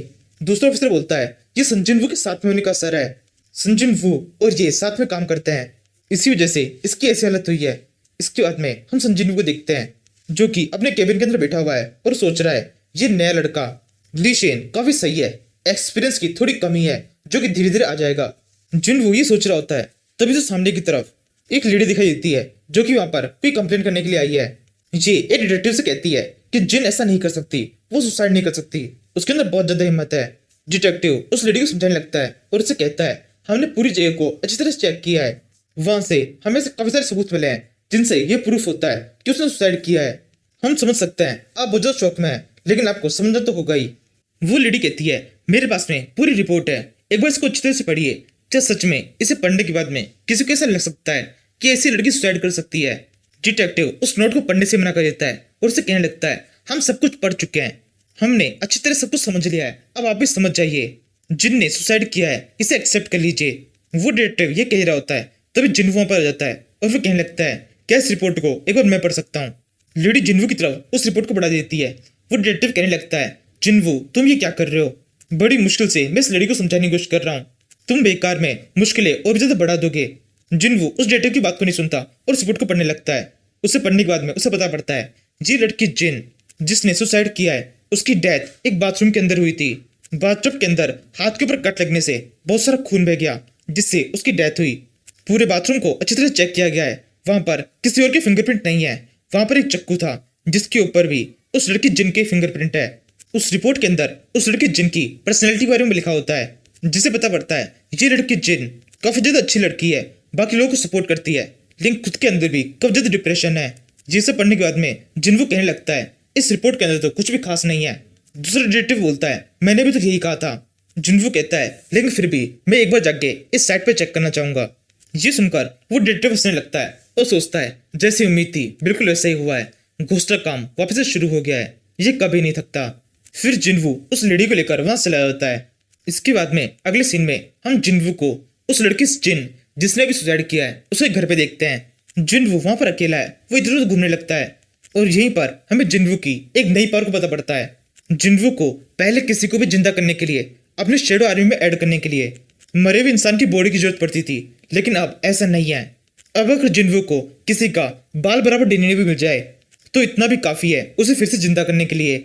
जिन्वू ऐसी किसी चीज को ढूंढने के लिए यहाँ पर आया है। उसे बाथटब के अंदर उस लड़की का खून मिल जाता है, जिस खून का यूज करके जिन्वू वापस से उस लड़की को जिंदा कर देता है। वो लड़की जिंदा होते ही वापस से बहुत ज्यादा घबरा जाती है और जिन्वू को देखकर उसका डर और भी ज्यादा बढ़ जाता है। जिन्वू उसे शांत करने लगता है और उसे कहता है, घबराने की कोई बात नहीं है, तुम्हारे साथ में अब कुछ भी गलत नहीं हो सकता है। मैं यहाँ पर केवल तुमसे कुछ सवाल पूछना चाहता हूँ, बस उनका सही से जवाब देना। क्या तुमने खुद को मारा है? वो लड़की जिन बोलती है, हाँ। जिन्वू कहता है, इसका कारण क्या है? वो लड़की जिन्वू को सब कुछ बता देती है, लेकिन हमें नहीं बताती। उस लड़की की बातों सुनने के बाद में जिन्वू वहां सीधे एक दूसरे अपार्टमेंट के अंदर पहुंच जाता है, जो कि उस लड़की के फादर का है। जैसे जिन्वू जिनके फादर के घर में पहुंचता है, तब उसका फादर ही जिन्वू से काफी सारे क्वेश्चन पूछने लगता है कि उसकी बेटी को किसने मारा और किस तरह से उसने सुसाइड किया, सुसाइड का कारण क्या था। जिन्वू कहता है, अभी हमें कुछ भी नहीं पता है, लेकिन हम आपसे कुछ क्वेश्चन पूछना चाहते हैं, आप हमारे साथ में चलिए। जिनके फादर को इस बात से कोई भी दिक्कत नहीं होती। जिन्वू और जिन का फादर एक होटल के अंदर आ जाते हैं, जहां पर जिन्वू जिनके फादर से कुछ क्वेश्चन पूछता है। पहला क्वेश्चन, क्या उस लड़की जिन की किसी के साथ में कोई दुश्मनी थी? जिनका फादर कहता है, नहीं, कोई दुश्मनी नहीं थी, वो काफी अच्छी थी और सबके साथ में काफी अच्छी तरह से बात करती थी। यही कहते हुए जिनका फादर जोर से रोने लगता है और वो कहता है, मुझे तो बिल्कुल विश्वास ही नहीं हो रहा कि मेरी बेटी इस तरह से सुसाइड कर सकती है। शायद अब तक तो आपको ये बात पता चली चुकी होगी कि वो मेरी अडॉप्टेड चाइल्ड है। मैंने उसे अडॉप्ट किया था, लेकिन वो मेरे लिए मेरी अपनी बेटी की तरह है। मैं उसे अपनी बेटी से ज्यादा प्यार करता हूँ। जिन्वू कहता है, अच्छा ऐसी बात है। वैसे हमारे पास में एक रिकॉर्डिंग है जो कि आपको सुननी चाहिए। ये कर जिन्वू उस रिकॉर्डिंग को प्ले करता है, जिस सुनने के बाद में पता पड़ता है इस आदमी के अपनी बेटी के साथ में सही बिहेवियर नहीं था। इसी से परेशान होकर जिन इस घर को छोड़ के भाग गई थी। इसके बाद में भी इस आदमी ने उसका पीछा नहीं छोड़ा और इसी वजह से जिन के पास में कोई ऑप्शन नहीं था, उसने सुसाइड कर लिया। ये सब कुछ सुनने के बाद में वो आदमी बहुत ज्यादा चौंक जाता है। वो जिन्वू से कहने लगता है, तुम्हारे पास में ये सबूत था, फिर तुम मुझे यहाँ पर लेके क्यों आए हो? जिन्वू कहता है, मैं तुम्हें दो चॉइसेस देना चाहता हूँ। फर्स्ट चॉइस, तुम अपने पूरे गुनाहों को कबूल कर लो, उसके बाद में अरेस्ट हो जाओ, तुम्हें जो भी सजा मिलेगी उसे पूरा करना। वो आदमी कहता है, और दूसरी चॉइस क्या है? जिन्वू कहता है, दूसरी चॉइस है तुम्हें मैं यहाँ से जाने दूंगा, इस सबूत को भी पूरी तरह से मिटा दूंगा, लेकिन तुम्हें इसकी कीमत देनी होगी। ये सुनकर उस आदमी के ऊपर एक विल से स्माइल होती है। वो जिन्वू से कहने लगता है, कितने रुपए काफी होंगे? अब जिन्वू भी हंसने लगता है और उसे कहता है, बस इतना ही काफी है। फिर जिन्वू बहुत ज्यादा गुस्से में उस आदमी से कहता है, अब मेरी बात को ध्यान से सुनो, ये जगह वो नहीं है जो तुम्हें लग रही है। इस टाइम पर हम अर्थ पे नहीं है, ये मेरी जगह है जिसे मैंने बनाया है। ये जगह दिखने में बिल्कुल वैसी है जैसे तुम जानते हो। ये सुनकर वो आदमी बहुत डर जाता है और जिन्वू से कहने लगता है, क्या बकवास कर रहे हो तुम? नहीं, ऐसा कुछ भी नहीं है, ये जगह बिल्कुल नॉर्मल सी तो है। ये कहते हुए आदमी इधर देखने लगता है। अब वो नोटिस करता है उस पूरे कैफे के अंदर, उस पूरे होटल में उन दोनों के अलावा और कोई भी नहीं है। वो आदमी चिल्लाते हुए जिन्वू से कहने लगता है, इस कैफे के अंदर हम दोनों के अलावा और कोई क्यों नहीं है? तुम कौन हो? मैं पक्के तौर पर कह सकता हूँ ये एक सपना है। मैं इस टाइम पर एक सपने के अंदर हूँ, तुम असली नहीं हो। यही कहते हुए उस आदमी का डर लगातार बढ़ता जाता है। जिन्वू की बॉडी के अंदर से काफी सारी शेडोज बाहर निकलने लगती है। उसे देखकर वो आदमी हेल्प चलाते हुए वहां से भागने लगता है। इसी टाइम पर उस आदमी के पेट के अंदर एक हाथ घुस जाता है। वो आदमी जोर से चिल्लाता है, उसके चिल्लाने के साथ ही उसके ऊपर और भी बहुत सारे अटैक हो जाते हैं और एक ही झटके में उस आदमी की डेथ हो जाती है। फिर हम देखते हैं जिन्वू के पीछे जिन है। जिन्वू से थैंक यू कहती है। जिन्वू कहता है, और कुछ है जो तुम कहना चाहो? जिन कहती है, मुझे ये कहना तो नहीं चाहिए, लेकिन फिर भी क्या आप मेरा एक काम कर सकते हो? इसके बाद में हम अगले सीन में जिन्वू को जिनकी मॉम के घर पे देखते हैं। जिन्वू के हाथ में एक प्रेजेंट है। जिन्वू उस तोहफे को जिनकी मॉम को पकड़ाता है और उसे कहता है, ये तोहफा आपकी बेटी ने आपके लिए छोड़ा है। इस तोहफे के साथ में एक नोट भी था जिसके ऊपर आपका नाम लिखा था। इसी वजह से इस तोहफे को मैं आपके पास में लेके आया हूँ। जिनकी मॉम उस तोहफे को देखकर बहुत ज्यादा रोने लगती है, उस तोहफे को ले लेती है। जिन्वू दूसरी तरफ घूम जाता है और फिर सोचने लगता है, काश वो आदमी जिनके ऊपर इतना ज्यादा प्रेशर नहीं डालता, इस तरह से उसे परेशान नहीं करता। अगर ये सब कुछ नहीं होता तो जिन आज जिंदा होती और अपनी मॉम के साथ में ये बर्थडे पार्टी एंजॉय कर रही होती। इसके बाद में हम वापस से उस तोहफे को देखते हैं। जिनकी मॉम उस तोहफे को खोलती है। उसके अंदर एक कप है जिसके ऊपर लिखा हुआ है हैप्पी बर्थडे। उस तोहफे के अंदर एक कप है जिसके साथ में एक नोट भी है जिसपे लिखा है हैप्पी बर्थडे। उस कप को देखकर जिनकी मॉम के आंसू और भी तेजी से बहने लगते हैं। इसके बाद में हम अगले सीन में जिन्वू को उसके एक दोस्त जिनहो के साथ में देखते हैं। जिनहो जिन्वो से टिप लेने के लिए आया है कि वो किस तरह से अपनी गर्लफ्रेंड को प्रपोज करे। जिन्वो पूरी तरह से इसके लिए मना कर देता है। उसे कहता है मेरे पास में इसे कुछ खास नॉलेज नहीं है। जिन्हो कहता है मैं काफी सारे गिफ्ट लेके आया हूँ, मुझे यकीन है उसको कुछ ना कुछ तो पसंद आ ही जाएगा। ये कहते हुए जिन्हो अपने काफी सारे एक्सपेंसिव गिफ्ट दिखाने लगता है। जिन्हो कहता है इतने सारे गिफ्ट की जरूरत नहीं है, केवल एक गिफ्ट लेके जाना और पूरे मन से उसे देना, इतना ही तुम्हारे लिए काफी होगा और उसके लिए भी। ये सुनकर जिन्हो बहुत ज्यादा खुश हो जाता है। वो उछलकर जिन्हो गले लग जाता है। यहाँ से सीरीज का एक खुलासा होता है। पिछले एपिसोड और इस एपिसोड के बीच में 3 से 4 सालों का डिफरेंस है। इन सालों के अंदर संजीव ने अपनी पढ़ाई कंप्लीट कर दी है, उसकी शादी हो चुकी है, वो एक डिटेक्टिव बन गया है और साथ में उसका एक बेटा भी है जिसका नाम है सोहो। जिन्वू की शादी हेन के साथ में हुई है और जिन्वू ने आइग्रेस और अपने एक और मॉन्स्टर को अपने बेटे की रखवाली काम पे लगा रखा है। इस तरह से जिन्वू ने अपनी खुद की एक फैमिली बिल्ड कर ली है। यहाँ से अगली सीन में हम जिन्वू को पुलिस स्टेशन के अंदर देखते हैं। एक चीफ ऑफिसर ने जिन्वू को अपने पास में बुलाया है। हम देखते हैं ये वो जिन है। वो पहला आदमी है जिसको जिन्वू ने अपने बारे में सब कुछ बताया था। जिन्वू जब वुजिन का से पूछता है तब वुजिन कहता है तुमने वापस से अपने हंटर के काम को शुरू कर दिया है। जिन्वू कहता है नहीं, अब मैं वो नहीं कर रहा, काफी टाइम से मैंने ऐसा कुछ भी नहीं किया। वुजिन कहता है हमारे पास में एक इन्फॉर्मेशन आई है जिसके हिसाब से वो लड़की जिन जिसने सुसाइड कर लिया था, उसके लीगल पेरेंट्स, उसके फादर काफी टाइम से लापता है। ये सुनकर जिन्वू थोड़ा सा अनजान बनते हुए वुजिन से कहने लगता है अच्छा ऐसा हुआ है। वुजिन कहता है और इतना ही नहीं, उस एरिया के सभी सीसीटीवी कैमरा एकदम से बंद हो गए, सेम उस टाइम पर जब वो आदमी वहां से लापता हो रहा था। हमें बिल्कुल पता नहीं चला उसके साथ में क्या हुआ है। जिन्वू कहता है ये तो बहुत बुरा हुआ, क्या इत्तेफाक है, बिल्कुल सही टाइम पर सारे कैमरे बंद हो गए, मुझे तो बिल्कुल अंदाजा ही नहीं है ये किसने किया होगा। वुजिन कहता है हाँ हमें भी बिल्कुल नहीं पता, वैसे चलो छोड़ो, मैंने तुम्हें यहाँ पर किसी और इम्पोर्टेंट काम से बुलाया है। ये कहते हुए वुजिन जिन्वू की तरफ एक छोटा सा पर्चा बढ़ाता है। जिन्वू उसे उठाते हुए कहने लगता है ये क्या है। वुजिन कहता है मेरे को हॉस्पिटल से पता पड़ा है, एसोसिएशन चेयरमैन गो गुआन ही, नहीं प्रेसिडेंट एसोसिएशन चेयरमैन गो गुआन ही, उनकी हालत काफी ज्यादा खराब है, वो अपने लास्ट स्टेज पे पहुंच चुके हैं। इसके बाद में अगले सीन में जिन्वू गनही से मिलने के लिए हॉस्पिटल के अंदर आ जाता है। गनही की हालत काफी ज्यादा खराब है। गनही जिन्वू को देखकर कहने लगता है जिन्वू मैं तुम्हारे आने का काफी टाइम से इंतजार कर रहा था। जिन्वू एक मेडिसिन निकालता है और गनही से कहने लगता है मैं तुम्हें बचा सकता हूँ, अगर तुम चाहो तो तुम्हारी बॉडी फिर से क्योर हो सकती है। गनही कहता है नहीं अब इसकी कोई भी जरूरत नहीं है, मैं अपनी लाइफ काफी अच्छी तरह जी चुका हूँ, जितना जी सकता था उससे ज्यादा जी लिया हूँ। तुम्हारी वजह से पहले ही मुझे मेरी लाइफ के कई साल एक्स्ट्रा मिल चुके हैं, अब मुझे और नहीं चाहिए। बस एक काम है जो कि तुम मेरे लिए कर सकते हो, मुझे बताओ पिछली लाइफ के अंदर जिस लाइफ में मैं और तुम साथ में काम करते थे उस लाइफ में मेरे साथ में क्या हुआ था। तुमने मुझे बताया था कि हम दोनों ने साथ में काफी कुछ किया था, मुझे हर एक डिटेल से सब कुछ जानना है, इससे तुम मेरी लास्ट समझ सकते हो। ये सुनकर जिन्हू गन्नी के पास में आता है और उसका हाथ पकड़ लेता है। उसके ऐसा करते ही गन्नी के माइंड में उसकी पिछली लाइफ की सारी यादें याद आ जाती है। उसे सब कुछ पता चल जाता है कि उसने कितने सारे लोगों को बचाया था और लोगों को बचाते हुए अपनी लाइफ सेक्रीफाइस की थी। ये सब कुछ जानने के बाद में गन्नी बहुत ज्यादा खुश हो जाता है और फिर कहने लगता है मैं बहुत ज्यादा खुश हूँ, मेरे को ये जान के बहुत अच्छा लग रहा है कि मेरी पिछली लाइफ एक हीरो की तरह थी, अब मैं सुकून से मर सकता हूँ, अलविदा। यही कहते हुए गन्ही की डेथ हो जाती है। गन्ही की डेथ हो जाने के बाद में जिन्हू वहां से बाहर निकल जाता है। वो सड़क के ऊपर चल रहा होता है। इसी टाइम पर उसे किसी का कॉल आता है। ये कॉल जिन्हू की वाइफ हेन का होता है। हेन फोन पे बहुत ज्यादा घबराई हुई होती है। वो घबराते हुए बोलती है सोहो के साथ में कुछ हुआ है। ये सुनकर जिन्हू भी बहुत ज्यादा घबरा जाता है। वो कहने लगता है क्या हुआ, मुझे पूरी बात बताओ। हेन कहती है सोहो अपनी बॉडी को हवा में फ्लोट कर पा रहा है, वो हवा में उड़ रहा है, मुझे तो बिल्कुल समझ में नहीं आ रहा ये सब कुछ कैसे हो रहा है। ये सुनने के बाद में जिन्हू थोड़ा शांत होता है और फिर सोचने लगता है मुझे तो लगा था वो पहले चलना सीखेगा, लेकिन वो चलने से पहले तो उड़ना सीख गया। फिर जिन्हू फोन पे कहता है मैं जल्दी से आ रहा हूँ, वहां पे तुम सब संभाल के रखना। यही कहते हुए जिन्हू भागना शुरू कर देता है। इसके बाद में हम संजिन्हू के घर का सीन देखते हैं। सोहो हवा में उड़ रहा है, काफी सारी चीजें जिन्हें बिखरी पड़ी हुई है, जिन्हें देखकर हेन की आंखों में आंसू आ रहे हैं। हेन बहुत ज्यादा परेशान हो रखी है क्योंकि इतना सारा सामान टूट गया है।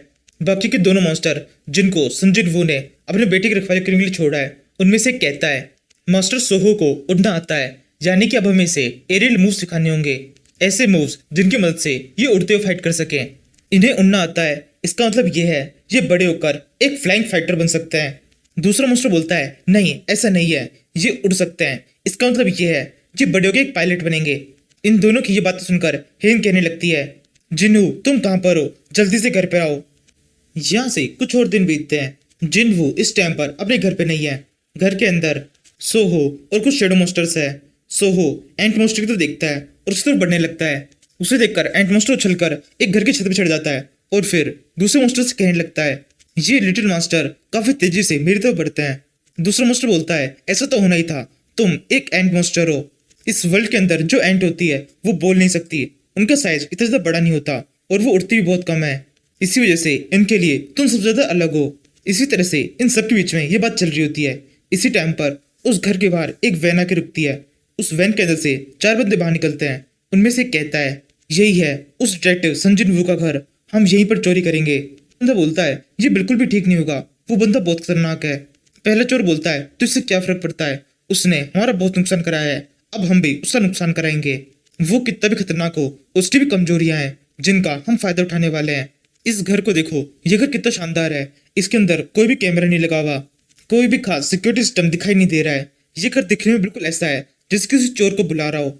इस बुलावे को हम बिल्कुल भी ठुकरा नहीं सकते हैं।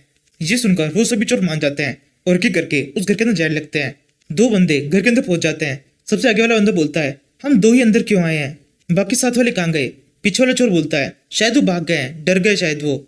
सेम इसी टाइम पर हम देखते हैं उन दोनों चोरों के पीछे एक शेडो मॉन्स्टर है। शेडो मॉन्स्टर प्लग झपकते ही उनमें से एक के मुंह को दबोच लेता है, उसे मार देता है और फिर तुरंत दूसरे वाले को भी मार देता है। और इस तरह से हमें पता पड़ता है चारों चोर मर चुके हैं और इन चारों का चोरी का ये प्लान पूरी तरह से फेल हो चुका है।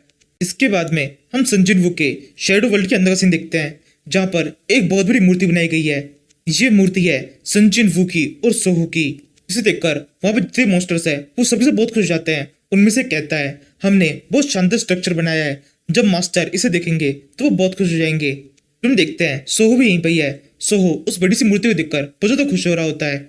यहाँ से हमें कुछ साल बाद सीन दिखाते हैं। सोहो अब बड़ा हो चुका है, इतना बड़ा कि उसका एडमिशन एक स्कूल में करा दिया गया है। टीचर्स को स्टार्टिंग में समझ में आ चुका है कि सोहो काफी ज्यादा अलग है। टीचर्स हेन को स्कूल में बुलाते हैं और सोहो की बनाई हुई कुछ पेंटिंग्स हेन को दिखाने लगते हैं, जिन्हें दिखाई देता है सोहो के साथ में काफी सारे शेडो मॉन्स्टर्स है। एक पेंटिंग के अंदर सोहो एक बड़े से एंट मॉन्स्टर में खेल रहा है। दूसरी पेंटिंग के अंदर सोहो के हाथ में एक तलवार है और उसके साथ में बहुत सारे अलग अलग तरह के एंट मॉन्स्टर्स है। तीसरी पेंटिंग के अंदर सोहो ने पूरी फैमिली की ड्राइंग बनाई है, जिसके अंदर सोहो है, उसके पेरेंट्स है और साथ में पूरे घर के अंदर बहुत सारे मॉन्स्टर्स फैले हुए हैं। इन सारी पेंटिंग्स को देखने के बाद में हेन काफी अजीब सा चेहरा बनाती है और टीचर थोड़ा डरते हुए हेन से कहने लगती है, हमने अब तक काफी सारे बच्चों को पढ़ाया है, काफी सारे बच्चे इस स्कूल के अंदर आए हैं, लेकिन सोहो सबसे अलग है। हमने सोहो से पूछा कि बाकी पेंटिंग्स के अंदर कौन है, तो उसने बताया कि सारे उसके फैमिली मेंबर्स है। उसकी फैमिली बहुत बड़ी है। शुरुआत में तो हमें ऐसा लगा था कि सोहो केवल हमें परेशान करने की कोशिश कर रहा है, लेकिन अब ये बढ़ता ही जा रहा है, आपको इसे थोड़ा समझाना होगा। टीचर के इतना कहने के साथ ही सीन शिफ्ट हो जाता है। हम पुलिस स्टेशन से देखते हैं। जिन्वू ने फाइनली अपना प्रमोशन एक्सेप्ट कर लिया है। इस पर बाकी डिटेक्टिव उससे कहने लगते हैं, इस बार ऐसा क्या हुआ, हर बार तुम प्रमोशन के लिए मना कर देते हो, इस बार तुमने एक्सेप्ट क्यों कर लिया। जिन्वू कहता है, हर बार मना करने का कोई कारण होता था, इस बार कोई कारण नहीं था, इसलिए एक्सेप्ट कर लिया। दूसरा डिटेक्टिव कहता है, क्या ये ऐसा तो नहीं कि तुम्हें थोड़े पैसों की जरूरत थी, इसलिए तुमने प्रमोशन एक्सेप्ट किया। ये सुनकर जिन्वू सोचने लगता है, अगर मैं इसको ये बता दूं कि जब मैं इससे ज्यादा यंग था, उस टाइम पर ही मेरे पास में इतने सारे पैसे थे कि मैं इस पूरी लॉ फर्म को खरीद सकता था, तो ये विश्वास नहीं करेगा। ये सोचते हुए जिन्वू हंसते वहां से चला जाता है। जिन्वू अपने घर पहुंचता है, जहाँ पर हेन बहुत ज्यादा गुस्से में होती है क्योंकि उसको टीचर ने काफी कुछ बताया होता है। जैसे ही जिन्वू घर में घुसता है, वो सारा बॉम्ब, वो सारा का सारा गुस्सा जो कि हेन के अंदर होता है वो जिन्वू पे उतरता है। हेन जिन्वू को वो सारी पेंटिंग्स दिखाने लगती है। जिन्वू कहता है, इन पेंटिंग्स में इतना खास क्या है। सोहो ने ये पेंटिंग बनाई है, पेंटिंग काफी अच्छी है, हमारा बेटा काफी टैलेंटेड है। हेन कहता है, तुम्हें लगता है ये मजाक है। एक पेंटिंग के अंदर उसने एक बहुत बड़ा ब्लैक एरिया बनाया था। जब उसे पूछा गया तब उसने बताया ये पूरे के पूरे उसके डैड है। उसके डैड का साइज बहुत ज्यादा बड़ा है, उनके अंदर एक बहुत बड़ा वर्ल्ड है। ये सुनकर जिन्वू हंसने लगता है और फिर कहता है, अब मुझे सच में लग रहा है कि सब कुछ एक मजाक है। वैसे ये सब कुछ सच जैसा ही है, लेकिन फिर भी उसने जिस तरह से ये सब कुछ बनाया ये तो काफी फनी सा लग रहा है। हेन कहती है, नहीं ऐसा नहीं है, बाकी के जितने भी बच्चे हैं वो सब के सब सोहो से डरने लगे हैं। बाकी के बच्चे सोहो के पास में से डरने लगे हैं, उनमें से कोई भी सोहो से बात नहीं करता। ये सुनकर जिन्वू सोचने लगता है, ऐसा तो होना ही था, मुझे इसकी काफी ज्यादा उम्मीद थी, क्योंकि जो छोटे बच्चे होते हैं उनके अंदर कुछ चीजें सेंस करने की पावर बड़ों से ज्यादा होती है। सोहो के पास में मोनार्च की पावर है। बाकी बच्चे इस पावर को सेंस कर लेते हैं, इसी वजह से वो सोहो से डरते हैं। सोहो के पास में अभी काफी ज्यादा पावर है जो कि अभी वो पूरी तरह से कंट्रोल नहीं कर पाता है। उसे इस सब का सामना तो करना ही पड़ेगा, एटलीस्ट तब तक जब तक वो इस काबिल नहीं हो जाता कि उस पावर को कंट्रोल कर पाए। ये सोचते हुए जिन्वो उठकर वहां जाने लगता है। जिन्वो रुकती है, उसे पूछने लगती है तुम क्या करने वाले हो। जिन्वो कहता है मैंने सोचा है जब तक सोहो इतना बड़ा नहीं हो जाता, वो अपनी पावर को कंट्रोल करने लायक नहीं हो जाता, तब तक के लिए हम उसकी पूरी मेमोरी को उसके अंदर ही सील कर देंगे। इसके बाद में वो पूरी तरह से भूल जाएगा कि शैडो मोनार्च की पावर उसके अंदर है और वो किसी शैडो मॉन्स्टर को जानता है। यही कहते हुए जिन्वो सोहो के रूम की तरफ बढ़ने लगता है। इसी टाइम पर एंट मॉन्स्टर जिन्वो से कहने लगता है मास्टर। जिन्वो उस एंट मॉन्स्टर की तरफ उस पेंटिंग को पकड़ा देता है और उसे कहता है सोहो ने ये पेंटिंग तुम्हारे लिए बनाई थी, इस पेंटिंग के अंदर तुम हो। उस पेंटिंग को देखकर वो एंट मॉन्स्टर काफी तेजी से रोने लगता है और फिर जिन्वो से कहता है मास्टर मेरे को एक आखिरी बार हमारे लिटिल लॉर्ड से मिलने का मौका दीजिए, मैं एक आखिरी बार उन्हें गुड बाय कहना चाहता हूँ। जिन्वो इसके लिए मान जाता है। वो एंट मॉन्स्टर उस रूम के अंदर घुस जाता है और फिर सो के पास आकर उसे कहने लगता है लिटिल लॉर्ड अब काफी लंबे टाइम तक हमारी मुलाकात नहीं हो पाएगी। मुझे उम्मीद है अब जब हम अगली बार मिलेंगे तब तक आप काफी बड़े हो चुके होंगे और हमें इस बात का भी पूरा यकीन है आपकी आगे की लाइफ काफी ज्यादा अच्छी होगी, आप पूरी तरह से हेल्दी रहेंगे। इसी तरह से एंट मॉन्स्टर की बात पूरी होने के बाद में जिन्वो सोहो के सर पे अपना हाथ रखता है, अपनी स्किल को यूज करता है और फिर सोहो की सारी याददाश्त भुला देता है। जिन्वो के इतना कर देने के बाद में सोहो अब पूरी तरह से एक नॉर्मल बच्चा बन चुका है। उसके अंदर सारी पावर्स है लेकिन सील हो चुकी है। अब सोहो की लाइफ भी बाकी की सारी ह्यूमंस की जैसी ही होगी। इसी इंसिडेंट के बाद में सीन शिफ्ट होता है, हमें कई साल बाद दिखाते हैं सोहो अब बड़ा हो चुका है और इसी के साथ इस एपिसोड का एंड होता है। सोलो लेवलिंग सीरीज का अगला एपिसोड बहुत जल्दी आएगा।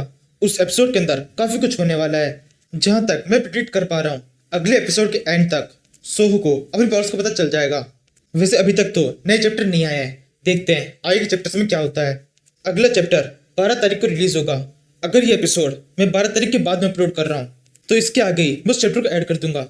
अगर 12 तारीख से पहले अपलोड कर रहा हूँ तो थैंक यू फॉर वॉचिंग।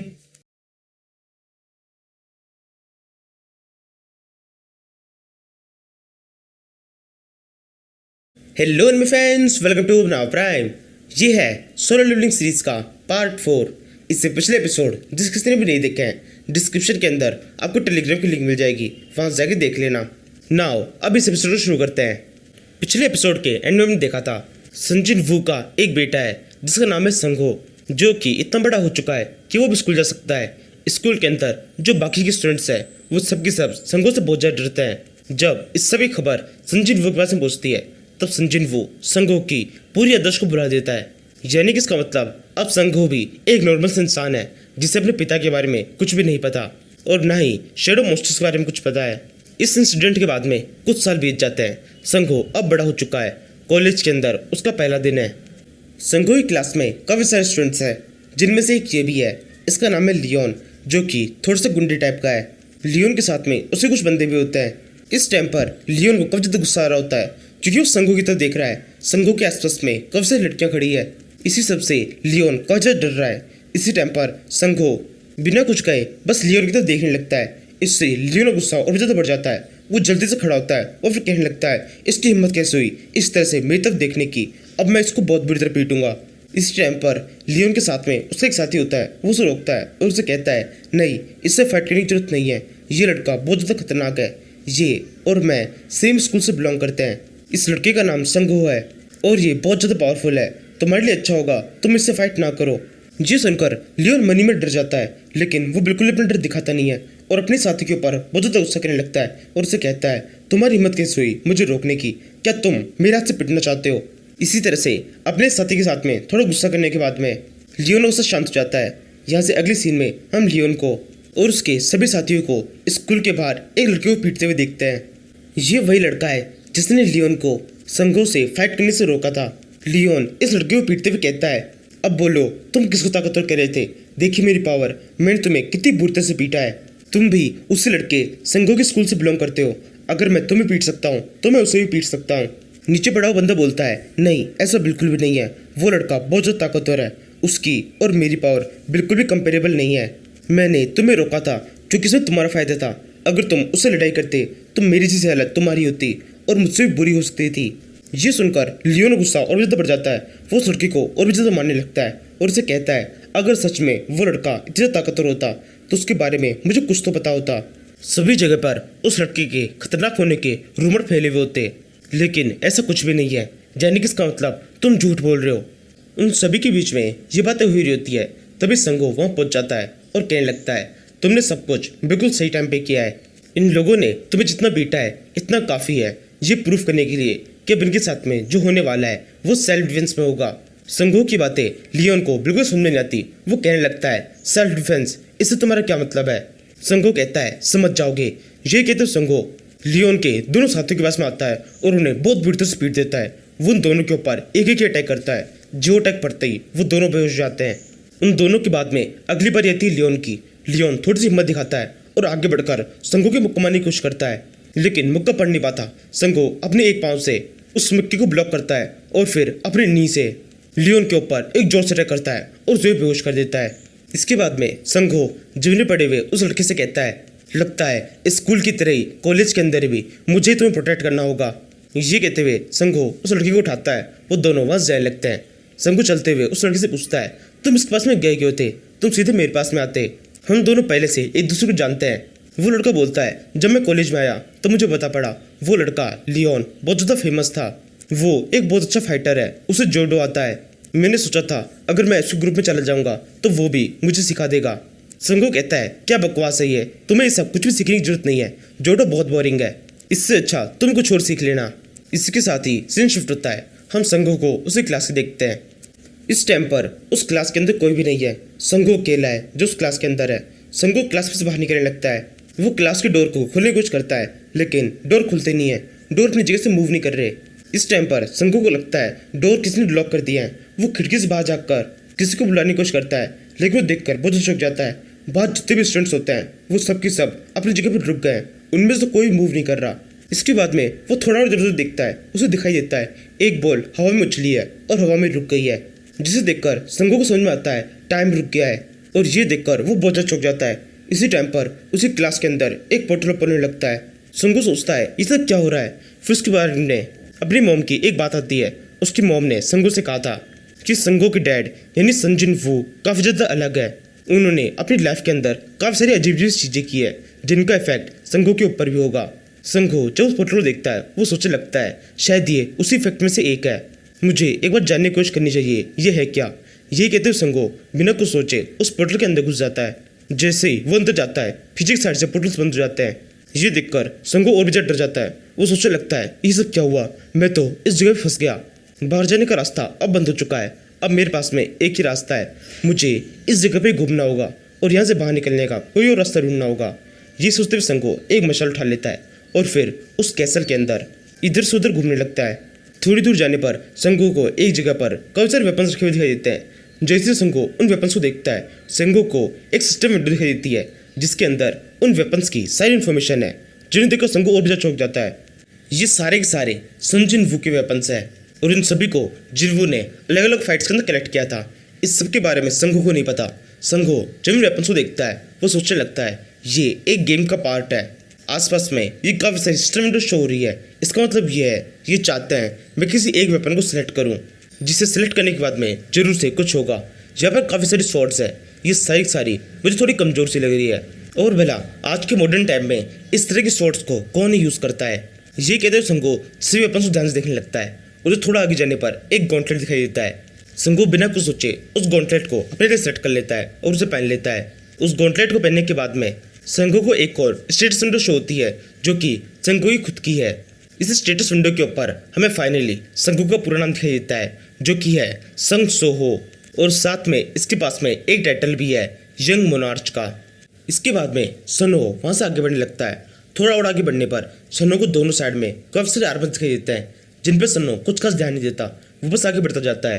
तभी एकदम से जैसे सनो पहले आर्मर को क्रॉस करता है वो आर्मर मूव करने लगता है। वो आर्मर अपने स्वॉर्ड से जोरो सनो के ऊपर अटैक कर देता है। एकदम एंड टाइम पर जब वो स्वॉर्ड सनो की टच होने वाली होती है, सनो को इस अटैक का एहसास हो जाता है। वो जल्दी से पीछे मुड़ता है और अपने गॉन्टलेट की मदद से खुद को बचाने की कोशिश करता है। इस टाइम पर सन्नो को बिल्कुल भी उम्मीद नहीं थी कि उसका गॉन्टलेट उसे बचा पाएगा, लेकिन ऐसा हो जाता है। जैसे ही उस आर्मर की स्वॉर्ड सन्नो की गॉन्टलेट से टकराती है, स्वॉर्ड टूट जाती है। ये देखकर सन्नो को उस गॉन्टलेट की पावर का एहसास होने लगता है। वो आगे बढ़कर उस आर्मर के ऊपर जोर से अटैक करता है और एक ही पंच में उस आर्मर को पूरी तरह से ढेर कर देता है। उस आर्मर के टूटते ही वहां पर एक स्क्रीन शो होती है जिसके ऊपर लिखा हुआ है सन्नो का लेवल अप हो गया है। तभी सन्नो को एकदम ध्यान आता है कि यहाँ पर ये इकलौता आर्मर नहीं था, चारों तरफ काफी सारे आर्मर्स है। ये कहते हुए सन्नो ऊपर से देखता है, सारे आर्मर अपनी जगह से मूव करना शुरू हो गए हैं। आर्मर्स ने सन्नो को घेर लिया है। ये देखो सन्नो कहता है जैसा मैंने सोचा था वही हो रहा है, ये सब के सब अब मुझ पर अटैक करने वाले हैं। इस टाइम पर भी वो काफी ज्यादा डरा होता है। वो पूरा भरोसा अपने गॉन्टलेट के ऊपर करता है और काफी तेजी से उन आर्मर्स के ऊपर अटैक करना शुरू कर देता है।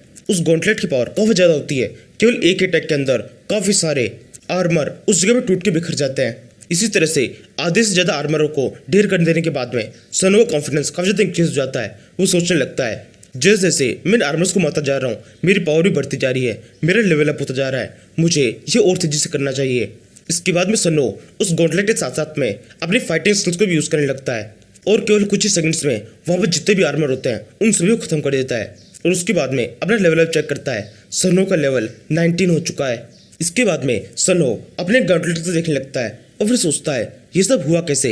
मेरा लेवल स्टार्टिंग में केवल 1 था और आसपास में जितने भी आर्मर्स है इन सभी का लेवल मुझसे बहुत ज़्यादा था। मैं स्टार्टिंग में इन सभी को कैसे मार पाया? शायद से ये सब कुछ इस गॉन्टलेट की मदद से है। ये गॉन्टलेट मुझे बहुत ज़्यादा पावर दे रहा है और अब तो मेरी पावर इंक्रीज होती जा रही है। जैसे जैसे मैं इस आर्मर को मारता जा रहा हूँ मेरा काफ़ी ज़्यादा लेवल अप होता जा रहा है। मैं अब लेवल 19 में पहुँच चुका हूँ। मुझे और भी ज़्यादा ताकतवर बनना है। ये जगह मेरे लिए काफ़ी ज़्यादा नहीं है, मुझे अच्छी तरह से इस जगह को एक्सप्लोर करना होगा। ये की तरफ सन्नो वहाँ से आगे बढ़ जाता है। थोड़ा आगे जाने पर उसे गेट दिखाई देता है। इस टाइम पर सन्नो का डर पूरी तरह से उसके एक्साइटमेंट में बदल चुका था। सन्नो बिना कुछ सोचे उस गेट को खोल देता है और अंदर घुस जाता है। अंदर घुसने पर काफी ज्यादा देखा सीन दिखाई देता है। सामने की तरफ एक तख्त है जिसके ऊपर आइग्रिस बैठा हुआ है। सन्नो आइग्रिस को देख कहता है तुम कौन हो? क्या तुम इस गेम के मेन बॉस हो? आइग्रिस कुछ भी नहीं कहता, वो बस अपने तख्त से खड़ा होता है और सन्नो की तरफ अटैक करने के लिए आगे बढ़ने लगता है। सन्नो भी सेम वैसे करता है। वो अपने गॉन्टलेट के ऊपर बहुत ज़्यादा भरोसा करता है। वो आगे बढ़कर आइग्रिस के ऊपर अटैक कर देता है, लेकिन इससे पहले कि सन्नो कुछ कर पाता आइग्रिस का अटैक सन्नो के पड़ जाता है और केवल एक ही अटैक में सन्नो की उस फाइट के अंदर हार हो जाती है। वो अटैक पड़ते ही सन्नो की आंखें बंद हो जाती है और फिर जैसे ही वो अपनी आँख खोलता है वो खुद को वापस से उस महल के अंदर उसी जगह पे देखता है जहाँ पर वो पोर्टल से आया था। ये देखकर सन्नो काफी चौंका होता है। वो खड़ा होता है और फिर सोचने लगता है ये सब कैसे हुआ, मैं जिंदा कैसे हूँ और मैं वापस से इस जगह पे कैसे पहुंच गया? ये तो वही स्टार्टिंग पैलेस है। फिर सन्नो आगे बढ़ने लगता है। उसे सामने की तरफ मशाल दिखाई देती है, जिसे देखकर सन्नो नोटिस करता है कि पहले 3 मशालें चालू थी, अब केवल 2 मशाले ही हैं जो कि चालू है। एक मशाल बुझ चुकी है। इसके बाद में सन्नो आगे बढ़ने लगता है। वो अपने लिए वापस से एक वेपन सेलेक्ट करता है जो कि एक अलग तरह का गॉन्टलेट है। इसके बाद में सन्नो आइग्रिस के उस रूम के अंदर पहुंचता है। वापस से उसकी फाइट होती है और वापस से हार जाता है। अब केवल एक ही मशाल है जो कि चालू है, बाकी सारी बुझ गई। अब ये देखकर सन्नो को समझ आ जाता है कि ये उसकी लाइफ है। उसे इस पैलेस के अंदर केवल 3 मौके मिले थे जिसमें से 2 वो गवा चुका है। अब ये उसका आखिरी मौका है। ये सोचते हुए सन्नो एक छोटे बच्चे की तरह रोने लगता है। फिर वो खड़ा होता है और कहता है ऐसे रोने से काम नहीं चलेगा। वो नाइट जिससे मैं आखिरी बार फाइट कर रहा हूँ वो बहुत ज़्यादा ताकतवर है, उसे हराने के लिए मुझे कुछ खास करना होगा। इसी के साथ ही सन्नो उस वेपन वाले एरिया में पहुंचता है और फिर सोचने लगता है मैं हर बार केवल एक ही वेपन को लेके जा रहा हूँ जो कि मुझे नहीं करना चाहिए। जहाँ पर इतने सारे वेपन्स है मैं इन सभी का यूज़ कर सकता हूँ। अब क्योंकि ये मेरा आखिरी मौका है मुझे इसके अंदर सब कुछ लगा देना होगा। ये सोचकर सन्नो उसके पास में जितने वेपन वहाँ पर दिखाई देते हैं उन सभी को उठा लेता है और फिर आगे बढ़ने लगता है। थोड़ा आगे पहुँचने पर वो उस जगह पहुँचता है जहाँ पर वो सारे आर्मर थे। इस बार सन्नो के वहाँ पहुँचने से पहले ही वो सारे आर्मर जिंदा हो चुके हैं और वो सभी सन्नो के वहाँ पर आने के जागने लगते हैं। सन्नो उन्हें देखता है और फिर कहने लगता है तुम सब अभी तक थके नहीं, मैं तुम्हें 2 बार मार चुका हूँ और तुम सबके सब वापस जिंदा हो चुके हो मेरे हाथों से दोबारा मरने के लिए। ये कहने के बाद में सन्नो सोचने लगता है जैसे कि मैं बार बार रिवाइव हो रहा हूँ वैसे ही ये सब भी बार बार रिवाइव हो रहे हैं, लेकिन इन सभी को देखकर मुझे ऐसा लग रहा है कि मेरी तरह इनके पास में कोई लिमिटेशन नहीं है। ये बार बार इन्फिनिटली रिवाइव हो सकते हैं लेकिन मैं नहीं हो सकता। ये कहते हुए सन्नो उन सारे आर्मर्स के ऊपर काफी तेजी से अटैक कर देता है। इस बार वो अपने सारे वेपन्स का यूज करता है और कुछ ही सेकंड्स में हर बार की तरह उन सभी आर्मर्स को हरा देता है। उन आर्मर्स को हराने से सन्नो का लेवल अप होता है। सन्नो को एक स्क्रीन शो होती है जिसके ऊपर लिखा हुआ है एक प्लेयर को जितने लेवल की रिक्वायरमेंट होती है वो लेवल तुम अचीव कर चुके हो। अब तुम्हारे पास में एक क्वेस्ट का ऑप्शन है। अब टाइम आ गया है लेवल को आगे लेके जाने का। इसी विंडो के साथ में वहाँ पर 2 पोर्टल्स ओपन हो जाते हैं जो कि पिछली बार जो शो हुआ था उससे काफ़ी ज़्यादा अलग है। पिछली बार जो पोर्टल शो हुआ था वो वाइट रंग में था, लेकिन ये वाले पोर्टल्स थोड़े खतरनाक होते हैं। इनके अंदर से डार्क टाइप की एनर्जी निकल रही होती है। सनो वो थोड़ी देर तक खड़ा खड़ा उस पोर्टल्स को देखता रहता है। उसे एक टाइमर शो होता है जो कि लगातार कम होता जा रहा है। टाइमर एकदम खत्म होने पर उसे एक विंडो शो होती है जिसके ऊपर लिखा है गुड लक। इसी के साथ ही उन पोर्टल्स के अंदर से काफ़ी सारे ताकतवर आर्मर बाहर निकलने लगते हैं।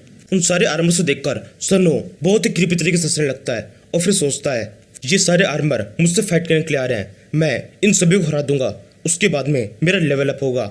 एक तरह से ये एक मौके की तरह है जिसकी मदद से मैं खुद को बहुत ज़्यादा ताकतवर बना सकता हूँ। और उसके इतना कहने के साथ ही इस सीरीज़ का ये एपिसोड खत्म होता है। इस सीरीज़ के पिछले एपिसोड जिस किसी ने भी नहीं देखे हैं डिस्क्रिप्शन के अंदर आपको टेलीग्राम की लिंक मिल जाएगी, वहाँ जाके देख लेना। और बाकी इसके अलावा चैनल सब्सक्राइब, वीडियो को लाइक और इस वीडियो पे एक बहुत शानदार सा कमेंट कर दो, जिसे देखने के बाद में मैं पूरी कोशिश करूँगा अगले एपिसोड को जल्दी से जल्दी लाने की। Now thank you for watching. Episode की स्टार्टिंग में हमें एक पुलिस स्टेशन का सीन दिखाते हैं जहां पर एक डिटेक्टिव पिछले एपिसोड के एंड में देखा जिन्वू का बेटा सोहो एक डंजन के अंदर है जहां पर उसके पास में 3 मौके हैं इस डंजन के मेन बॉस यानी कि आइग्रिस को हराने के।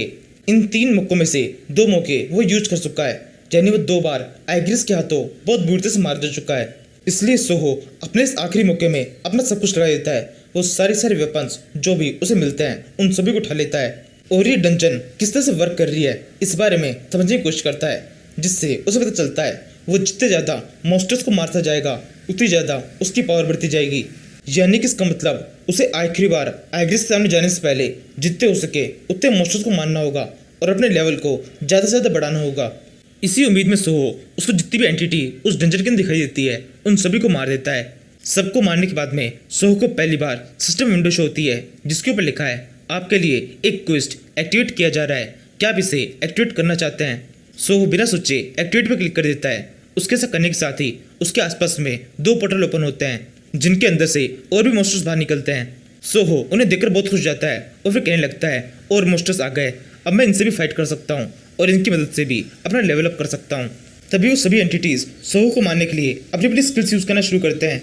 उनमें से कुछों के पास तो मैजिक कास्टिंग की पावर होती है जिसका यूज करके वो एक बहुत बड़ा जाइंट बनाते हैं और उसे सोहो पे अटैक करने के लिए भेजते हैं। सोहो उसे देखकर बिल्कुल नहीं डरता और अपनी शील्ड को साइड में फेंक देता है और कहता है मुझे इसकी जरूरत नहीं है, तुम्हें तो मैं ऐसे ही हरा दूंगा। ये कहने के बाद में सोहो उस जाइंट की तरफ जोर से कूदता है और सीधे अपनी तलवार से ही उसके ऊपर अटैक करने लगता है। सोहो की स्पीड इस टाइम पे काफी तेज होती है, जाइंट मूव भी नहीं कर पाता, उससे पहले ही उसके कवर से टुकड़े हो जाते हैं। इसके बाद में सोहो अपनी तलवार को फेंकने लगता है और कहता है मुझे इसकी भी कोई जरूरत नहीं है। वो तलवार सीधे जाकर काफी सारे स्टेचूज को पड़ती है और उनको चीरते हुए सीधे एक दीवार में घुस जाती है। इसके बाद में सोहो अपने बो और एरो निकाल लेता है।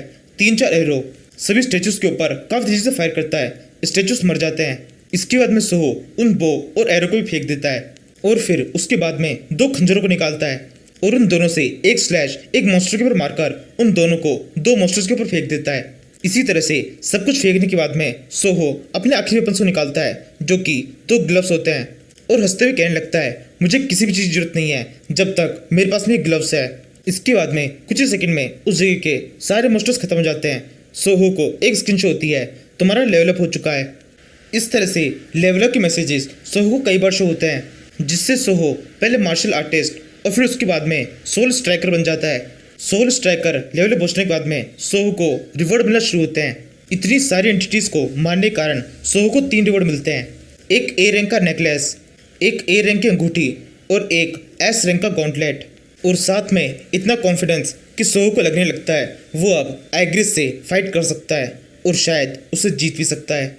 इसके बाद में हम आइग्रिस को देखते हैं जो कि अपने तख्त पे बैठा हुआ है और सोहो के आने का इंतजार कर रहा है। तभी सोहो की उस जगह पे एंट्री होती है। सोहो अंदर आते ही आइग्रिस से कहता है मैंने तुम्हें ज़्यादा इंतजार तो नहीं कराया, इस बार मेरी बारी है, मैं तुम्हें हरा दूंगा। आइग्रिस सोहो को देखता है और उसे पता चलता है सोहो का लेवल 70 पे पहुंच चुका है। फिर आइग्रिस जल्दी से खड़ा होता है और अपनी तलवार से सोहो की तरफ अटैक करने के लिए आगे बढ़ता है। सोहो जब आइग्रिस को अपनी तरफ आता देखता है उसका कॉन्फिडेंस पूरी तरह से खत्म हो जाता है। उसके चेहरे पर एक डर दिखाई देता है, लेकिन फिर भी सोहो किसी तरह से खुद को संभालता है और उछल के आइग्रिस के इस पहले अटैक को डॉच करता है और फिर घूमकर उछलते हुए आइग्रिस के ऊपर एक मुक्का मारने की कोशिश करता है। लेकिन आइग्रिस पे अटैक करना बिल्कुल भी आसान नहीं है। आइग्रिस बड़ी आसानी से सोहो के अटैक को ब्लॉक कर लेता है। वहाँ पर एक काफी बड़ा धमाका होता है। उस जगह पर बहुत ज़्यादा धुआं छा जाता है, लेकिन फाइट नहीं रुकती। दोनों जल्दी से धुएं के एरिया से बाहर निकलते हैं और एक दूसरे के ऊपर वापस से अटैक करना शुरू कर देते हैं। सोहो इस बार इस फाइट के अंदर काफी अच्छी तरह टिक पाता है और फाइट करते हुए सोचने लगता है इतना काफी नहीं है, मुझे अपनी स्पीड और पावर और भी ज़्यादा बढ़ानी होगी, तभी मैं इसको हरा सकता हूँ। तभी आइग्रिस सोहो के ऊपर अपनी एक स्लैश वेव मारता है, जिसे सोहो अपने गॉन्टलेट से रोकने की कोशिश करता है। स्लैश वेव तो किसी तरह से ब्लॉक हो जाती है, लेकिन उस वेव का फोर्स बहुत ज़्यादा होता है, जिससे सोहो जोर से हवा में उछल जाता है और एक पिलर की जगह टकरा जाता है। इस टाइम पर भी सोहो अपनी टैक्टिक्स यूज करता है और उस पिलर को ही कस से पकड़ लेता है और वहीं पर लटक जाता है। फिर आइग्रिस खुद सोहो की तरफ भागता है और उसके ऊपर अपनी तलवार से अटैक करना शुरू करता है। सोहो और आइग्रिस दोनों एक दूसरे के ऊपर गुत्थम गुत्था हो जाते हैं। दोनों एक दूसरे पर अटैक करते हैं और एक दूसरे के अटैक को लगातार ब्लॉक करते जाते हैं। फाइट के टाइम पर आइग्रिस सोचता है तो यह है यंग मोनार्च की पावर, लेकिन अभी भी इस पावर से मैं पूरी तरह संतुष्ट नहीं हूँ। ये अभी तक अपने 100% पे नहीं पहुँच पाए। वहीं सोचने लगता है इसकी पावर बहुत ज़्यादा है। बाकी के सोल्जर्स जिनसे मैं अभी तक लड़ रहा था वो तो इसके सामने कुछ भी नहीं है। भले ही वो मेरे सामने इन्फाइनाइट बार आ रहे थे, लेकिन वो इन्फाइनाइट बार आकर भी इस एक के बराबर नहीं कर सकते। ये ब्लैक सोल्जर तो एकदम ही अलग लेवल पर है, जिसे मैं बिल्कुल भी इमेजिन नहीं कर सकता। वैसे देखा जाए तो मैं तो इस जे को भी इमेजिन नहीं कर सकता। इस जे को देखकर मुझे बिल्कुल समझ में नहीं आता ये क्या है। क्या ये कोई गेम है? अगर ये एक गेम है तो मुझे समझ में नहीं आता इस गेम के रूल्स क्या हैं, क्योंकि इस गेम की स्टार्टिंग में मेरा लेवल केवल 1 था। उसके बावजूद भी मैं अपने इस ताकतवर लेवल के काफ़ी सारे मॉन्स्टर्स को आसानी से हरा पा रहा था। उन सभी को मारने के बाद तो मेरा कई बार लेवल अप हुआ है। उन सभी को मार के मैंने अपना लेवल 70 तक पहुंचा दिया था। और यहाँ पर इस ब्लैक सोल्जर से भी मैं काफ़ी देर से फाइट कर रहा हूँ, जिससे भी मेरा काफ़ी लेवल अप हुआ है। मेरी power, speed, energy, attack in सब के अंदर काफ़ी इंक्रीमेंट आया है। जहाँ तक मुझे लगता है मेरा लेवल लगभग 110 के आसपास होगा। यही सोचते हुए सोहो को पता नहीं कैसे एक मौका मिल जाता है आइग्रिस के ऊपर अटैक करने का, जिसे सोहो बिल्कुल सही तरीके से यूज़ करता है। वो उसके पेट पर एक जोर से मुक्का मारता है। मुक्का पड़ते ही आइग्रिस जमीन पर गिर जाता है। जमीन के ऊपर क्रैक पड़ जाते हैं, लेकिन आइग्रिस हार नहीं मानता। वो जल्दी से उठता है और वापस से सोहो पर अटैक करने की कोशिश करता है, लेकिन आइग्रिस के ठीक तरह समझने से पहले ही सोहो वापस से आइग्रिस के ऊपर एक और मुक्का मार देता है। और इस वाले मुक्के में पहले वाले मुक्के से भी ज़्यादा जान होती है। मुक्का पड़ते ही आइग्रिस वापस से जमीन पर गिरता है, लेकिन इस बार जमीन पर दरार नहीं पड़ती, जमीन ही टूट जाती है। सोहो मुक्का मारते हुए आइग्रिस को उस डंजर के नीचे वाले फ्लोर पर लेके आ जाता है और उस वाले फ्लोर पर भी बहुत तेज रफ्तार से आइग्रिस को जमीन पर गिरा देता है। लेकिन ये भी आइग्रिस को रहने के लिए काफ़ी नहीं है। आइग्रिस वापस से खड़ा हो जाता है और सोहो को देख कहता है इनके अंदर तो काफ़ी पावर है। इस फाइट को करके मुझे इतना पता चल चुका है इनका पोटेंशियल बहुत ज़्यादा शानदार है। टैक्टिक्स और टैलेंट तो इन्हें बचपन से ही मिले हैं, और साथ ही साथ इनकी बॉडी के अंदर काफ़ी ज़्यादा डिवाइन एग्जिस्टेंस है। लेकिन यहाँ पर एक दिक्कत है, इन्हें पता ही नहीं है इनके पास में इतनी ज़्यादा पावर है। अगर ये अपनी पावर को सही तरह से यूज़ करें और अपनी पूरी पावर को यूज़ करें तो खुद को बहुत ज़्यादा पावरफुल बना सकते हैं, लेकिन इन्हें अभी तक अपनी पावर्स का ठीक तरह से एहसास नहीं हुआ है। तभी सोहो वापस से आइग्रिस के ऊपर अटैक कर देता है। वो आइग्रिस की तरफ जोर से कूदता है और उसकी ओर मुक्का आने लगता है। तभी आइग्रिस चिल्लाए कहता है यंग मोनार्च आप जीते, मैं अपनी हार मानता हूँ। लेकिन सोहो को ये बात ठीक से सुनाई नहीं देती। वो अपने फुल मोमेंटम में होता है, वो खुद को रोक नहीं पाता और आइग्रिस को मुक्का मारने के लिए आगे बढ़ता जाता है। आइग्रिस खुद ही सही टाइम पर वहाँ से गायब हो जाता है और सोहो का मुक्का आइग्रिस की बॉडी से आर पार निकल जाता है। इसके बाद में सोहो काफी ज़्यादा खुश हो जाता है। वो जोरों से चिल्लाने लगता है आखिरकार मैं जीत गया, इस फाइट के अंदर मेरी जीत हुई, मैंने उसे हरा दिया है। इसके बाद में सोहो को बहुत सारे लेवलों के मैसेज शो होते हैं, जिनके ऊपर सोहो बिल्कुल ध्यान नहीं देता। इसके बाद में सोहो देखता है थोड़ी दूरी पर एक पोर्टल ओपन हुआ है, जिसके अंदर से कुछ भी बाहर नहीं आ रहा। सोहो खुद उस पोर्टल के पास में जाता है और पोर्टल के अंदर घुस जाता है। इस पोर्टल से सोहो किसी अजीब जगह पहुंच जाता है, जहाँ पे सामने की तरफ एक बिल्डिंग होती है जो कि आग में जल रही है। सोहो को समझ में नहीं आता ये सब कुछ क्या है। तभी सोहो पीछे मुड़ देखता है। पीछे सोहो को 3 मुंह वाला एक बड़ा सा कुत्ता दिखाई देता है, जिसका नाम है सेरबस। ये दोनों के दोनों एक दूसरे को घूरते रहते हैं और यहीं पर इस सीरीज का ये एपिसोड खत्म होता है। Thank you for watching.